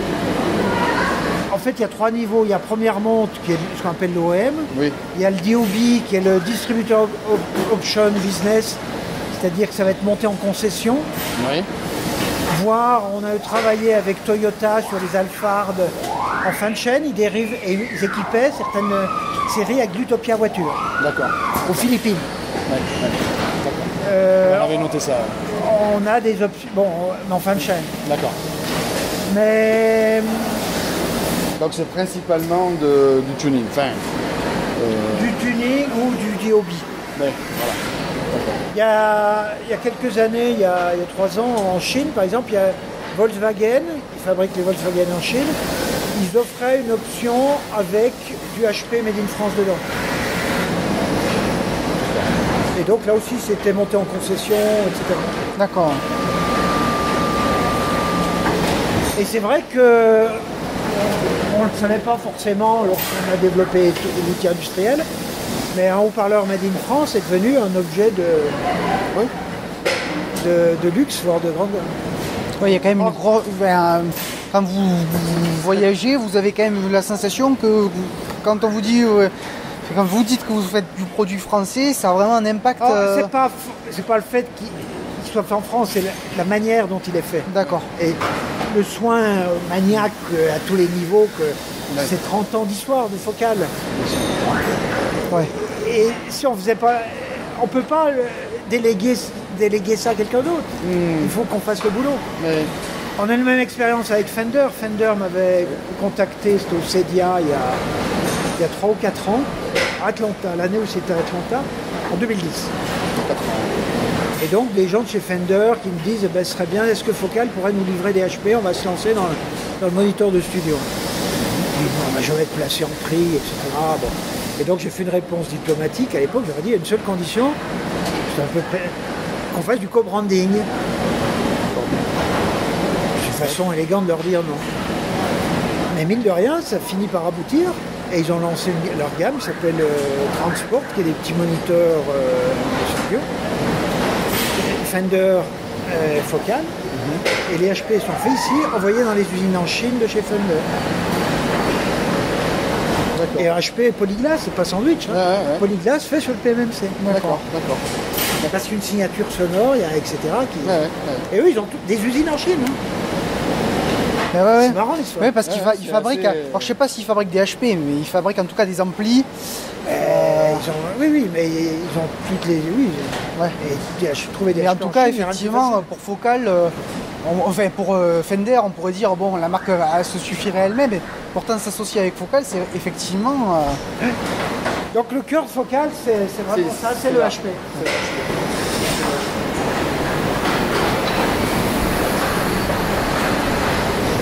Et nos meilleurs développeurs sont des gens qui sortent de la prod. Qui viennent de la production. Donc c'est un vrai terrain d'apprentissage. Quand vous faites 2000 HP, vous avez des séries qui passent pas les tests, qu'on essaie de comprendre, etc. Chaque jour, c'est des sources d'apprentissage et de progrès. Encore un des rares HP qu'on se lâche sur forme EF, c'est pour Air Acoustique. Oui. Ah non, c'est le même moteur. Ah, d'accord. C'est pour le fameux VDOSC. Vous savez, de L Acoustique, qui est Acoustique, considéré le VDOSC qui a fait la réputation. Et le VDOSC, c'est un 17 cm qui est chargé dans un pavillon pour tout ce qui est médium. Médium, ouais, d'accord. Et il utilise justement c'est un médium qui a 97 dB à wattomètre, en membrane Expo, sandwich, en Kevlar à l'époque. Et ils n'ont jamais pu trouver l'équivalent, donc on continue de leur fabriquer pour eux. D'accord. Et il y a ce moteur absolument énorme. Ça, c'est des woofers qui vont sur la 1038 derrière. L'Electra 1038. Et on va même. Il y avait autant de références que ça. Ah, mais là, vous. Oui. Là, vous avez un petit HP coaxial, full focal, dédié BMW, D'accord. D'accord. spécifique à BMW. Ok. Comme quoi, il y en a.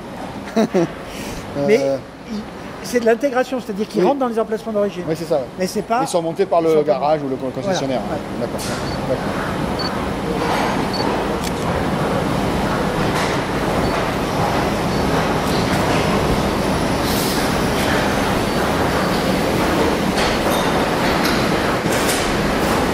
Là, par exemple, vous avez un lancement, c'est des séries, c'est des HP, ça c'est de la.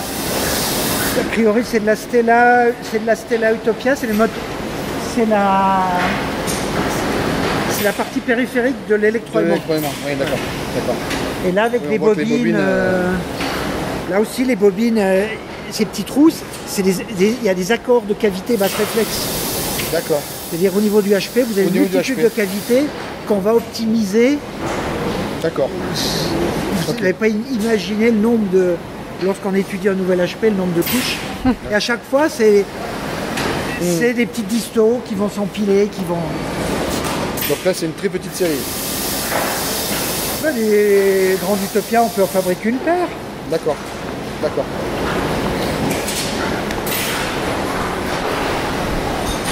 Notre but étant de ne pas avoir de stock intermédiaire. Oui, de réduire au maximum.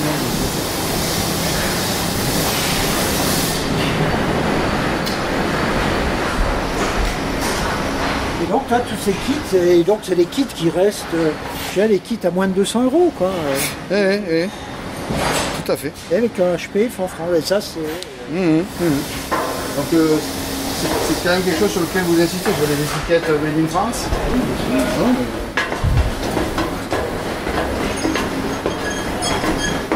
C'est pas tellement le fait que ce soit fait en France, c'est le fait qu'ils vont maîtriser la Ouais, que ce soit designé et... C'est vous qui le Voilà. fabriquez, c'est vous Et- qui maîtrisez tout le process. Ouais. Il y a tellement de marques, on a vu dans le domaine des casques, hein. On fait du co-branding, même Oui, dans bien la sûr. voiture. Quand BO, voire Bose signe un système pour une voiture, c'est pas eux qui font, c'est les équipementiers qui fournissent les trucs. Hein. Ouais, On fait du co-branding. Hein. ouais. Et c'est une des raisons pour laquelle nous, on a eu des propositions, on n'y est jamais. On a travaillé avec Renault, avec Espace, etc. Oui, c'est Mais là, il est clair que nous, pour l'instant, c'est prématuré, mais nous, il est clair que si on y va en première monte, il est clair qu'on doit avoir toutes les latitudes de manœuvre pour faire le tuning sonore. Ouais. Sinon, on ne va pas afficher notre marque, ce serait trop dangereux. Ouais, bien sûr, bien sûr. Nous, ce qu'on a de plus précieux, c'est l'intégrité de la marque. Tout ce qu'on a fait depuis le début a été de le faire le plus honnêtement possible. On n'a jamais de prétention d'être les meilleurs au monde. La seule chose que je sais, c'est qu'on a fait quand même beaucoup de progrès en 30 ans. Donc ça, c'est l'univers des tweeters. Voilà. Là aussi, des centaines de références. Pour des HP qui se ressemblent quasiment tous. Ouais. Et là, avec un système d'approvisionnement, c'est ce qu'on appelle du Kanban, méthode japonaise qui permet d'approvisionner effectivement l'eau.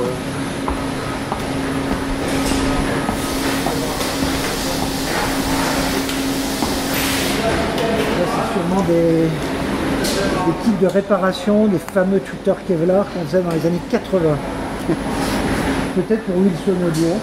D'accord. Vous connaissez Wilson Audio? Oui. Non, ça c'est TD. Et donc ça c'est pour le SAV, produit des HP qui peut avoir 30 ans. Ça des membranes en titane. Ça c'est pas du Parce que là aussi un HP focal fait il y a 30 ans, on répare l'origine. On a un service après-vente où on répare l'unité des HP qui ont été faits il y a 30 ans. La grande nouveauté, les premiers subwoofers avec du flax. Ah oui. Ça c'est les toutes premières séries.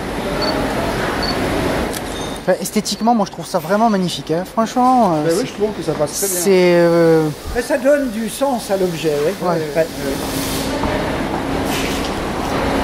Ben voilà, les plus petits, ça c'est petit Utopia voiture. Non, c'est pas d'Utopia, c'est de la performance. Voilà, 4 pouces. Oui.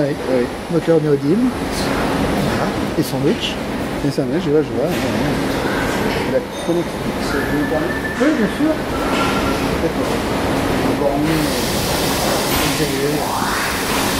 Là, ça c'est les médiums Utopia. Là, avec ce qu'on appelle le système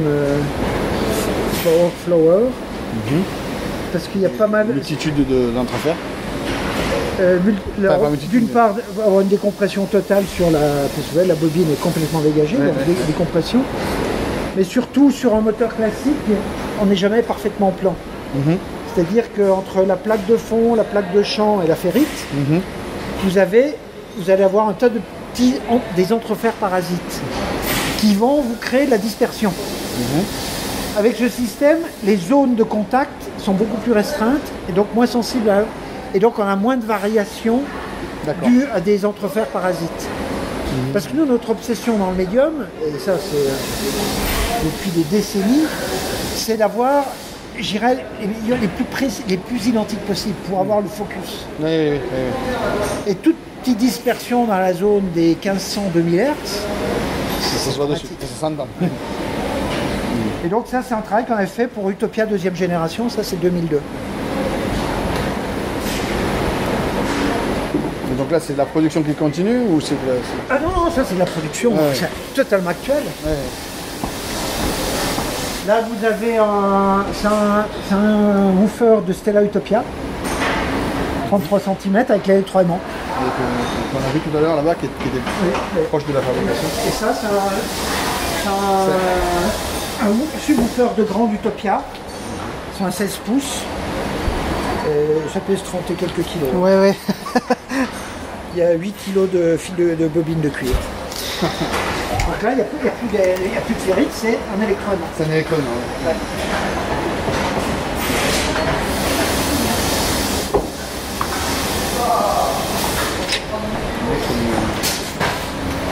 Donc là, on est climatisé parce que le Twitter, là aussi, si on veut tenir le dB, très sensible à l'humidité et température.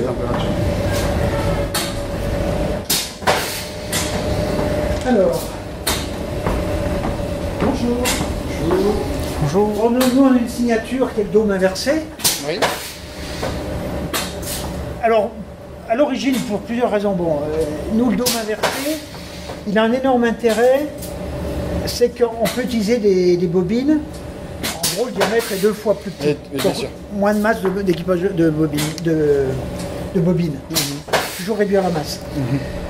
D'autre part, le problème des dômes positifs, inventés en 72-73, parce que les gens ils imaginent que ça rayonne comme ça, c'est pas du tout.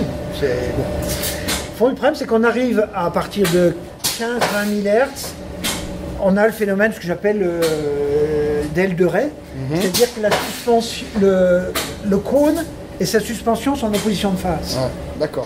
Et donc, un dôme comme ça, classique, a toujours une réponse en cloche. Et donc, si on veut étendre la bande, on est obligé de couper avec le filtrage, avec une capa, ce qui fait qu'on réduit le rendement. Et nous, au Focal, on était toujours orienté au rendement.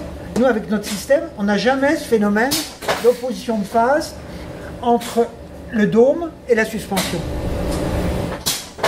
On est toujours en phase. On est flat. Enfin, d'accord. D'accord. Par contre, le défi de ce truc-là, c'est que nous, là où on peut travailler avec du dôme souple, etc., Mais il faut rigide. nous, il faut qu'on soit hyper rigide. Ouais. Et ce qu'on entend, c'est directement le matériau.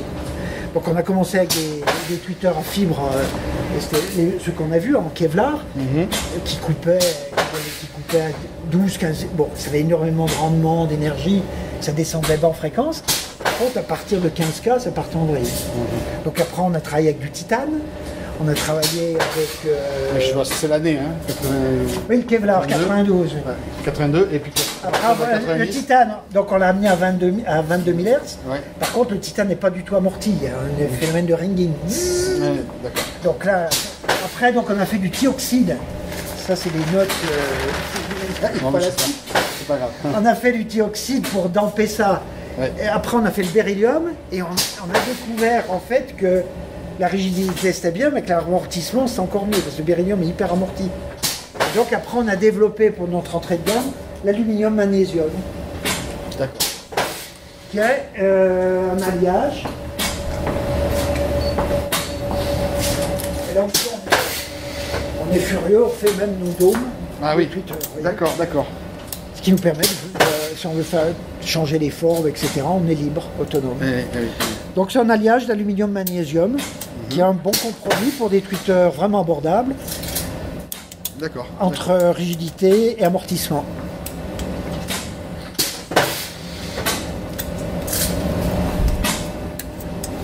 Et donc ensuite on va lui appliquer un dépôt en couche mince de différentes résines qui va nous permettre effectivement d'amortir tout ce qui est angle de surface. Voilà. D'accord, d'accord. Et ça on le fait en maîtrise en interne.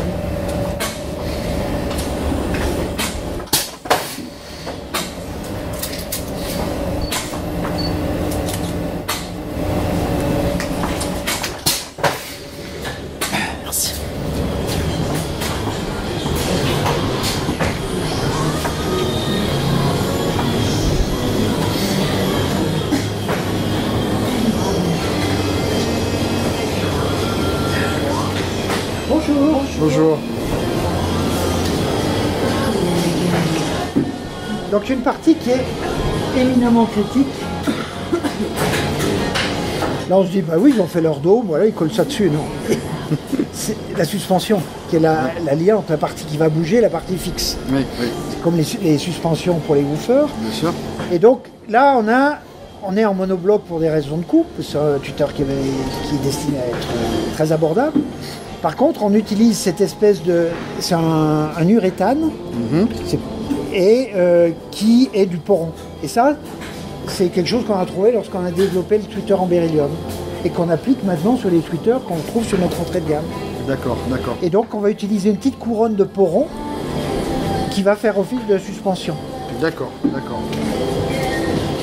Et pendant des années, ce Twitter, qui est très très performant, on avait des gros problèmes parce que selon les arrivages de mousse qui servent à la suspension, en fonction de l'humidité, on avait des variations. Et c'est un Twitter qui a une bonne dizaine d'années. Et maintenant, on a un truc qui est diabolique, qui est infiniment simple, il y a très peu de pièces, Ouais. facilement reproductible. D'accord, d'accord. Et là, c'est tout le boulot qu'on a, les élucubrations sur Utopia, qu'on a décliné sur l'entrée de gamme. D'accord. Donc la mise en place du dôme. Ensuite, une opération très critique, et c'est une des raisons pour lesquelles très peu de gens ont fait du dôme inversé.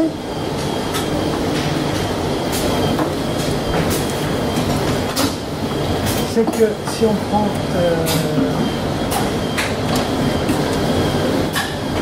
donc on a notre dôme, il faut qu'on vienne positionner de manière parfaitement alignée, Oui. à mi-hauteur du dôme. Voilà. Ça, c'est une opération qu'on a fait pendant 20 ans, qui était faite à la main, les opératrices. D'accord. Ah, extraordinaire. Et lorsqu'on a développé cette chaîne il y a une dizaine d'années, on avait un ingénieur, la méthode très brillant, qui a fait beaucoup et qui a mis au point un dispositif. C'est-à-dire que là, vous avez une raclette, c'est le principe de la sérigraphie, vous connaissez? Oui, oui.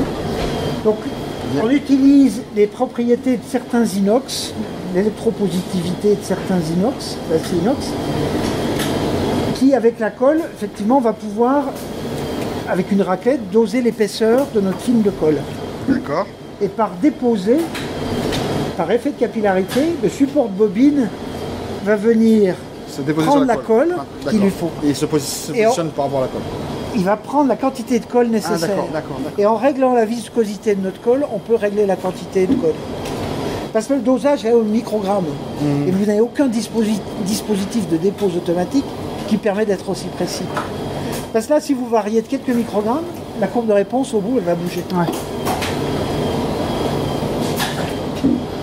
D'accord, ouais, donc effectivement, on est Et là, vraiment. l'innovation majeure, c'est d'avoir pensé vraiment en dehors, out of the box, Oui, oui. trouver des applications, etc. Donc là, la bobine est mise sur son support, on l'a positionnée sur un support, sur un gabarit. Et là, elle va... Là, elle part en insolation UV.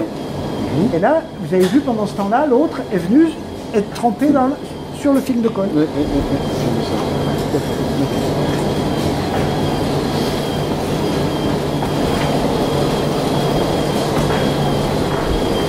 Donc là, on a... Bonjour. Bonjour.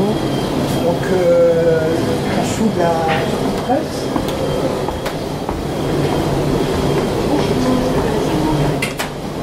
Sous l'application. Ici, il y a le test en effet. Pardon. Le test, oui, d'accord. Et là, on a un petit HP qui va se décliner dans le car audio, dans le pro pour les moniteurs de studio, les CMS, tout ce qui est ligne, chorus, aria. On peut en fabriquer 20 000 par semaine. Ah oui. D'accord. Et avec des déclinaisons, des variantes de bobines, en 4 ohms, en 8 ohms selon les applications.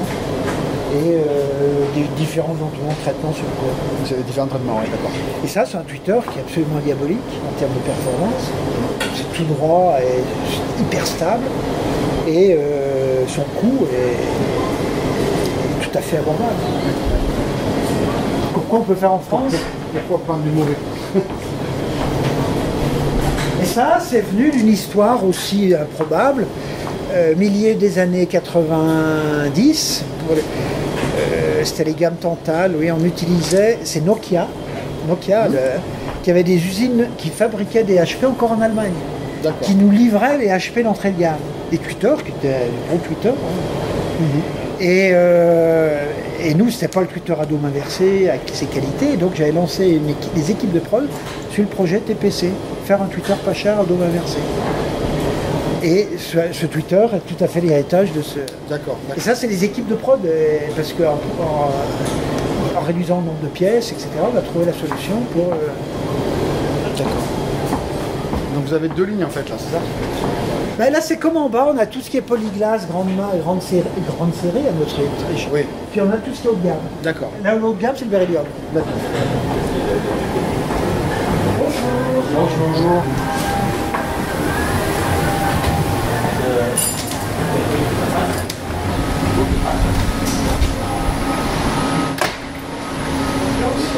Le beryllium, là, c'est un autre délire. C'était début des années 2000. Bon, bah, le beryllium est un matériel de rêve. Bon. C'est un métal pur. C'est 7 fois plus rigide que le titane. Ça a des qualités. Ça raye le verre.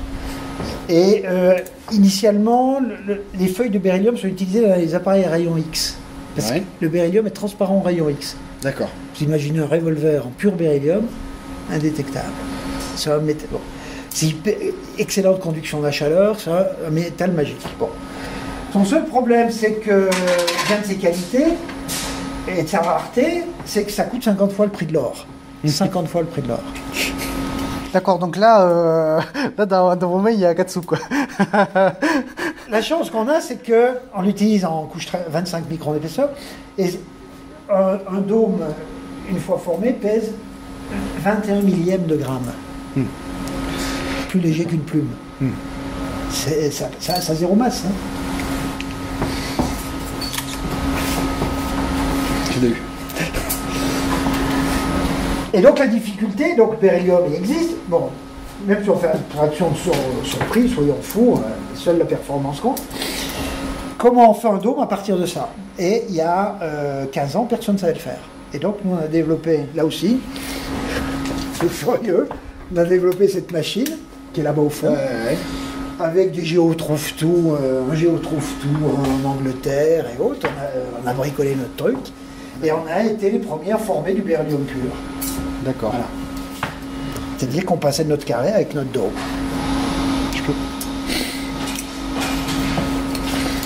Donc là, il y a des brevets là-dessus, ça fonctionne à très haute température, près de 1000 degrés. Et donc, là, on a gardé l'ancienne machine. On a démarré au début, on s'est dit, de toute façon, vu le prix, il n'y a pas de débouché, mais on faisait ça pour le fun. Et puis, c'est comme le W, du jour au lendemain, il a fallu en fabriquer, vous avez de la demande, et puis c'est là qu'on apprend. D'accord.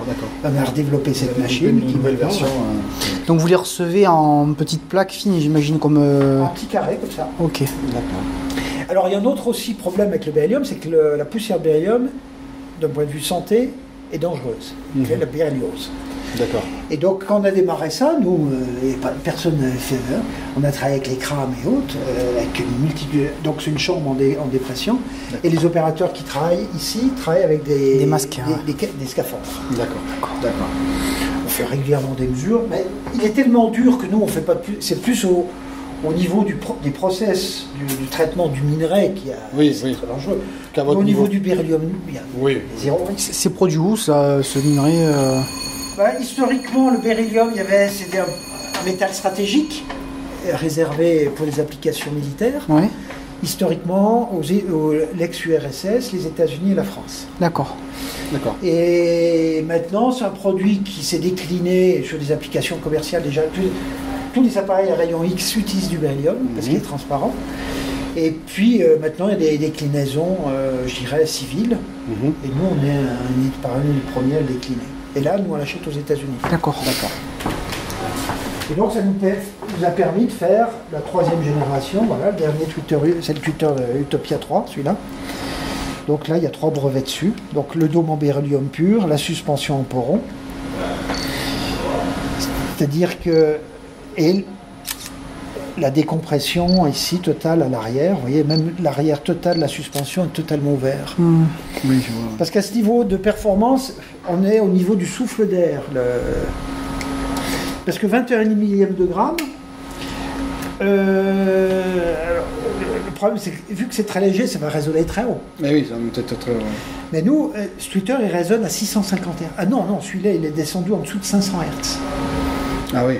Et avec des suspensions incroyables, c'est le mémoire de forme, et surtout il y a zéro compression à l'arrière. Oui, je vois, c'est extraordinaire. Et donc c'est un tweeter qui a un rendement de quasiment 97 dB en wattomètre, qui résonne à 470 Hz et qui monte quasiment à 50 000 Hz. Ouais. Ouais. Considéré sans doute comme, Un des le meilleur du temps. Et là, avec un champ magnétique colossal, parce que, et là aussi l'idée était géniale, c'est Arnaud, qui est un ancien de la production, qui a trouvé ça. En général, parce que nous, nos premiers tweeters, le premier tweeter en beryllium, que l'on a fait, voilà, c'est celui-là. Pour avoir les champs magnétiques, voilà. Ça, c'est le premier tweeter beryllium 2002. Donc, on avait un aimant samarium cobalt et on renforçait le champ magnétique avec ces deux anneaux, ce qu'on appelle les focus rings en néodymium, pour avoir un champ magnétique au-delà de 2 Tesla. Pour avoir, Le problème, c'est que tout ça obture l'arrière. Et oui, du coup, il n'y a pas de la suspension à moyenne Et donc, dégagée. là, on a trouvé ce système-là qui nous permet d'avoir plus de champs magnétiques, et sans aucune obstruction à l'arrière. Et là, il faut des fois penser complètement à l'envers de ce qui s'est toujours fait. Donc c'était de mettre des portions. Ouais. D'accord. Génial. Au final, Donc, celui-là, il est sorti quand en fait finalement 2008. D'accord. Donc vous avez mis 6 ans en fait pour passer. Non, il n'y a pas 6 ans, parce qu'il y a eu des intermédiaires entre les deux. Parce que quand on a lancé celui-là, on a fait le focus ring, on a du champ magnétique et tout. Mais bon, on a vu qu'effectivement, le power de décompression, c'était pas top. Et donc en 2006, on a lancé le tweeter l'IAL2, qui était pour les premières Electra. Où est-ce qu'il est Les X variantes, enfin bon, TBU. Voilà, c'est celui-là. Avec effectivement une cavité où on avait une décompression sur la partie centrale, déjà, pour aller plus loin. Non, celui-là, c'est même pas le bon.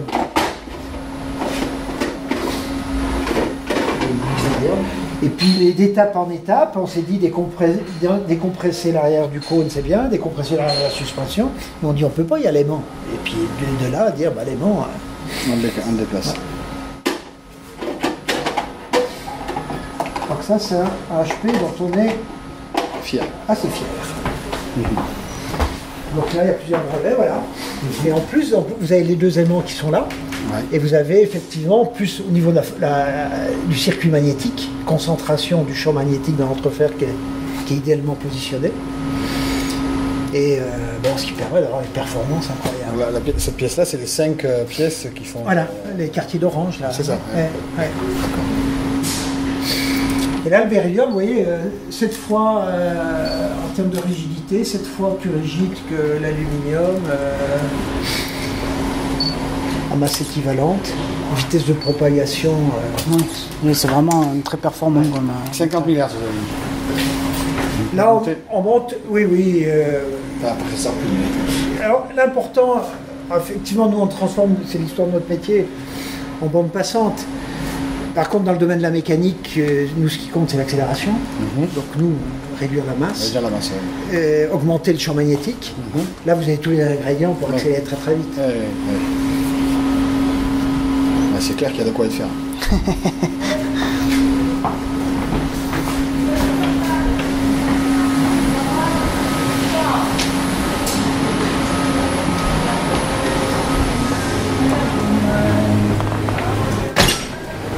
Donc là, on se dit, ça y est, on a tout. Par exemple, ici, pour gagner de la masse, donc là, on vient coller la suspension. Cette opération est toujours faite à la main, avec des cols qui sont les cols de cordonnier, de la néoprène, toujours. C'est pas des cols high-tech. Pourquoi? Parce que la colle des néoprènes, vous avez 90% de la masse de la colle qui part en solvant. Et donc, il reste que 10%.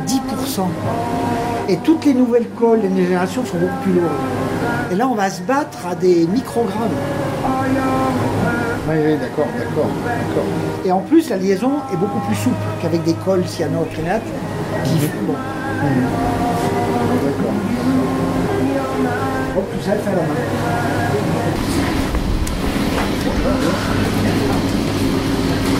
Bonjour. Ça, c'est des Isia. qu'il y a, ouais. Produits actifs. Bon, là aussi, on a un fichier. Donc on a les HP qu'on a vu tout à l'heure, là. Bon, voilà. Avec les tuteurs. D'entrée de gamme, mais c'est pas, là aussi le châssis est métallique, hein, c'est pas de plastique. Ouais. Donc petit tweeter, voilà.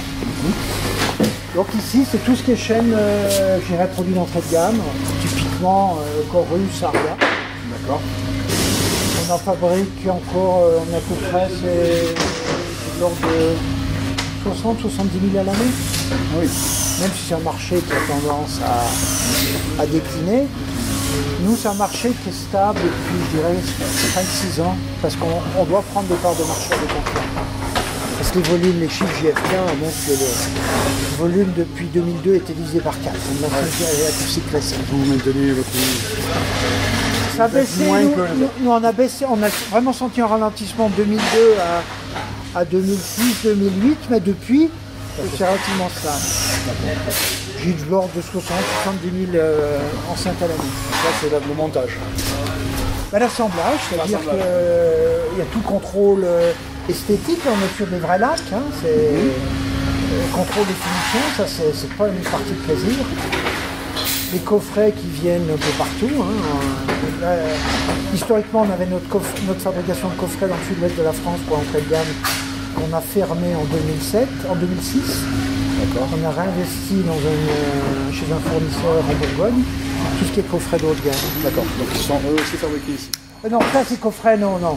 Il y a des sources diverses. Il y a eu beaucoup de pays de l'Est, ça s'est délocalisé au fil des années sur les pays de Belgique. Et certains viennent d'Asie, malheureusement. Pas beaucoup de choix sur certains produits. Ici, c'est tous ces moniteurs de studio. Oui.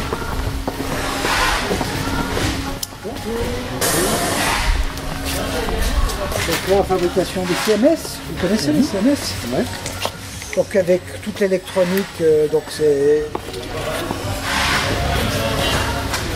C'est Ludo, il y a quelques Ouais, coffret en aluminium, avec toute l'électronique à l'intérieur.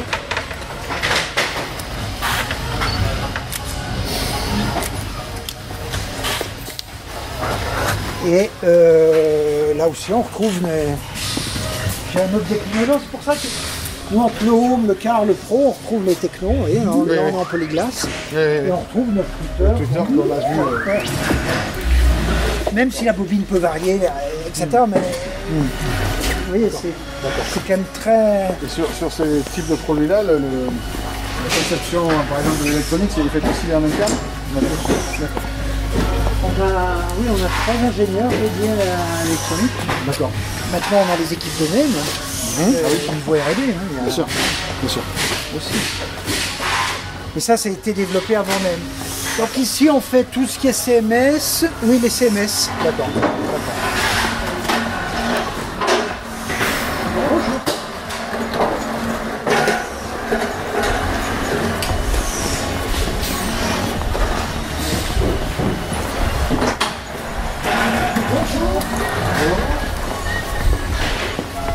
Donc là, c'est tout ce qui est atelier haut de gamme. Alors, en fait, c'est un peu simple. C'est simple. C'est tout ce qui est polyglace, aluminium, magnésium, Workflax, les membranes en lin, c'est ici. Dès qu'on est avec du beryllium, des sandwichs W, c'est ici. D'accord. On change de partie. Voilà. Donc la SM9, qui est notre haut de gamme en pro, là, avec 500 watts, une vraie cocotte minute, donc il n'y a pas de volume.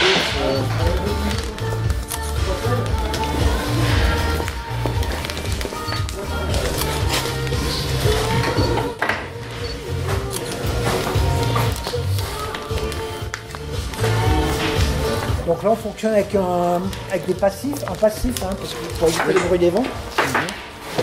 Avec une suspension inversée. Donc la tenue Utopia, on a les Scala Utopia. Donc là tous les coffrets de haut de gamme, Electra, Utopia. Et aussi pour le Pro, là on investit dans une usine en Bourgogne, à Bourbon-Lancy. Un peu une trentaine de personnes.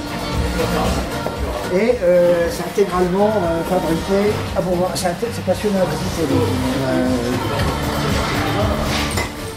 Elle vous arrive sans le haut-parleur, mais comme ça. Ben, nu. La nuit avec le câblage? Non, le câblage est mis en place ici. Comme ça, après, si ça la mettre, je le vois encore. Et donc les gammes Utopia, les clients peuvent choisir la couleur de leur lac, c'est personnalisable à l'infini. Donc ça, c'est fait en Bourgogne. Ouais. Quasiment presque 2 minutes. Ah bah Utopia, c'est un vrai business. Hein. La Scala, c'est un super succès. On fabrique, je dirais, on fabrique. Celle-là était extrêmement bien mise en œuvre au dernier CES. Je me souviens plus très bien où c'était. Monsieur, le C'était à l'hôtel en fait, c'était au Vénitien. Au Vénitien. Et je me souviens plus très bien honnêtement là à l'instant, mais je me souviens, c'est mon oreille qui se souvient qu'elle était vraiment bien. C'est un produit, moi j'aime beaucoup la Scala. Ouais. Parce qu'elle est facile à mettre en œuvre, elle reste une dimension acceptable. Ouais. Et relativement abordable. Ouais. Par rapport à...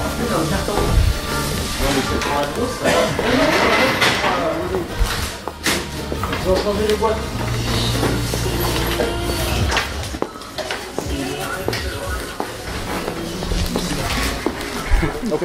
Rien que celle-là déjà, au plafond pour l'Atmos. Ah oui, ça va être dur.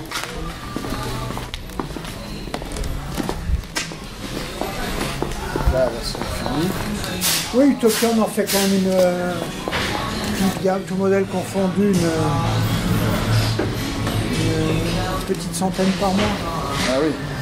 Les grandes, on en fait 2-3 paires par mois.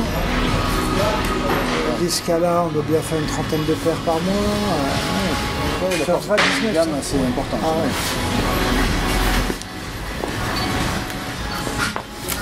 ouais. SM9. Fait le bonheur beaucoup d'ingé-son. Oui. Alors pour Utopia, là aussi le délire est poussé à l'extrême. C'est-à-dire que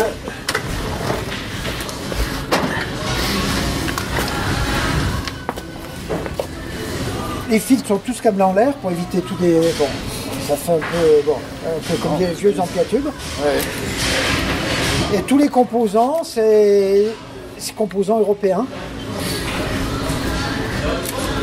Et là, il y a tout un dispositif d'ajustement à la pièce. Et on joue de manière très, très pure, c'est-à-dire que c'est des selfs à multi-enroulement, les condensateurs à multiples circuits, ce qui nous permet, principalement dans le médium, en fonction du temps de réverbération de la pièce, de jouer de 0,5 dB, etc. D'accord. Et donc tous les composants sont développés spécifiquement pour Utopia. Et la grande Utopia, vous avez 4 filtres. Ça, c'est le médium aigu. Là, les fils de grave.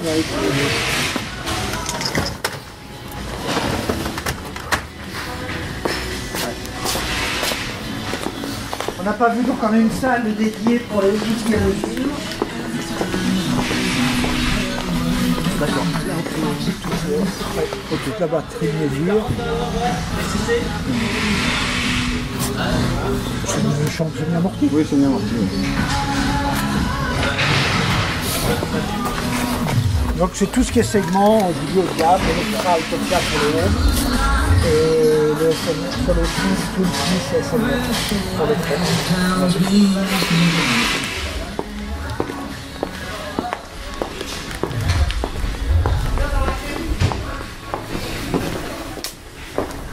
C'est-à-dire une tendance qu'on a sur un certain nombre d'installations, plutôt en cinéma. Nos membres tendent vers le matériel pro. C'est plus simple.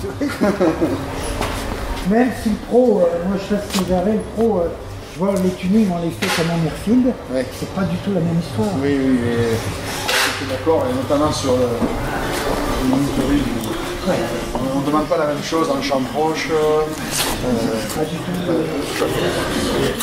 Donc ici, c'est tout ce qui est fabrication de bookshelf, voie centrale et de surround, petits produits. D'accord. Donc ça, tu n'as rien ici.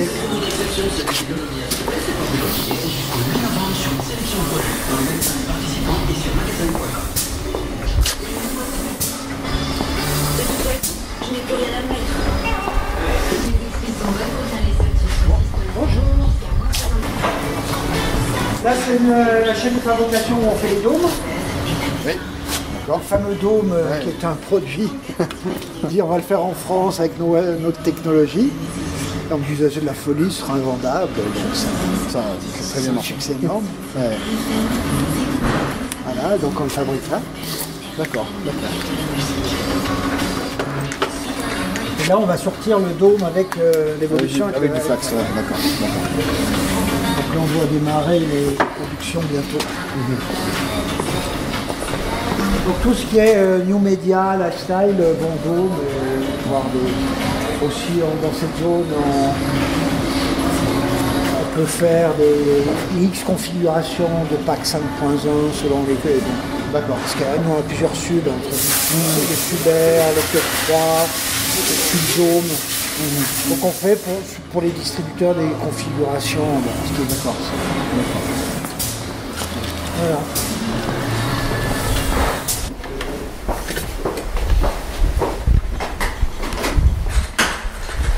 Donc ici c'est tout ce qui est stock produits finis. Et bien il y a du stock. Et on a un stock externe qui est à peu près à la même. Et ça, c'est du stock qui va partir. C'est pour suivre les produits finis, là, ils viennent ici, avant d'être expédiés. Avant d'être expédié, sinon c'est pas du stock limité, non, évidemment. pas. T'imagines bien D'accord. Et donc tout ce qui est caisse en bois, c'est le Topia. Voilà, donc.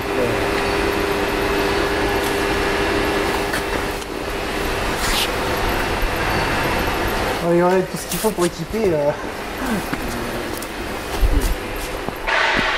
paquet de.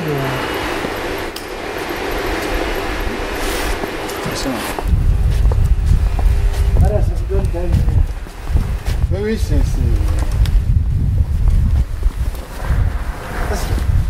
Aujourd'hui, il y a des marques, effectivement, les produits, ils les voient même plus. Hein. C'est exactement ça. Ça arrive par container chez un logisticien. Exactement. Les produits n'arrivent même pas. Et après, les dispatcher chez les distributeurs.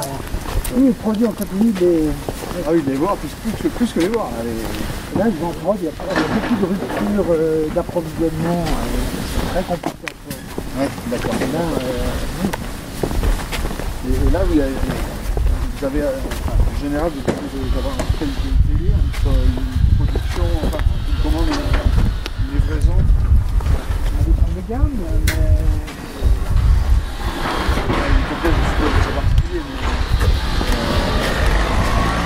tout cas, oui, si vous demandez une finition spéciale, une couleur spéciale, en noir ou en blanc, bon, c'est des produits, on peut avoir ça quand même 15 jours, 3 semaines. D'accord. Après, de l'Aria, des produits plus d'entrée de gamme, c'est sûr que pour la distribution française, comme on s'est dispo quasiment en 48 heures. Il y a quand même des délais très courts. Parce qu'en France, on a notre propre distributeur. Donc si on lise pas, on laisse les champs libres aux petits copains.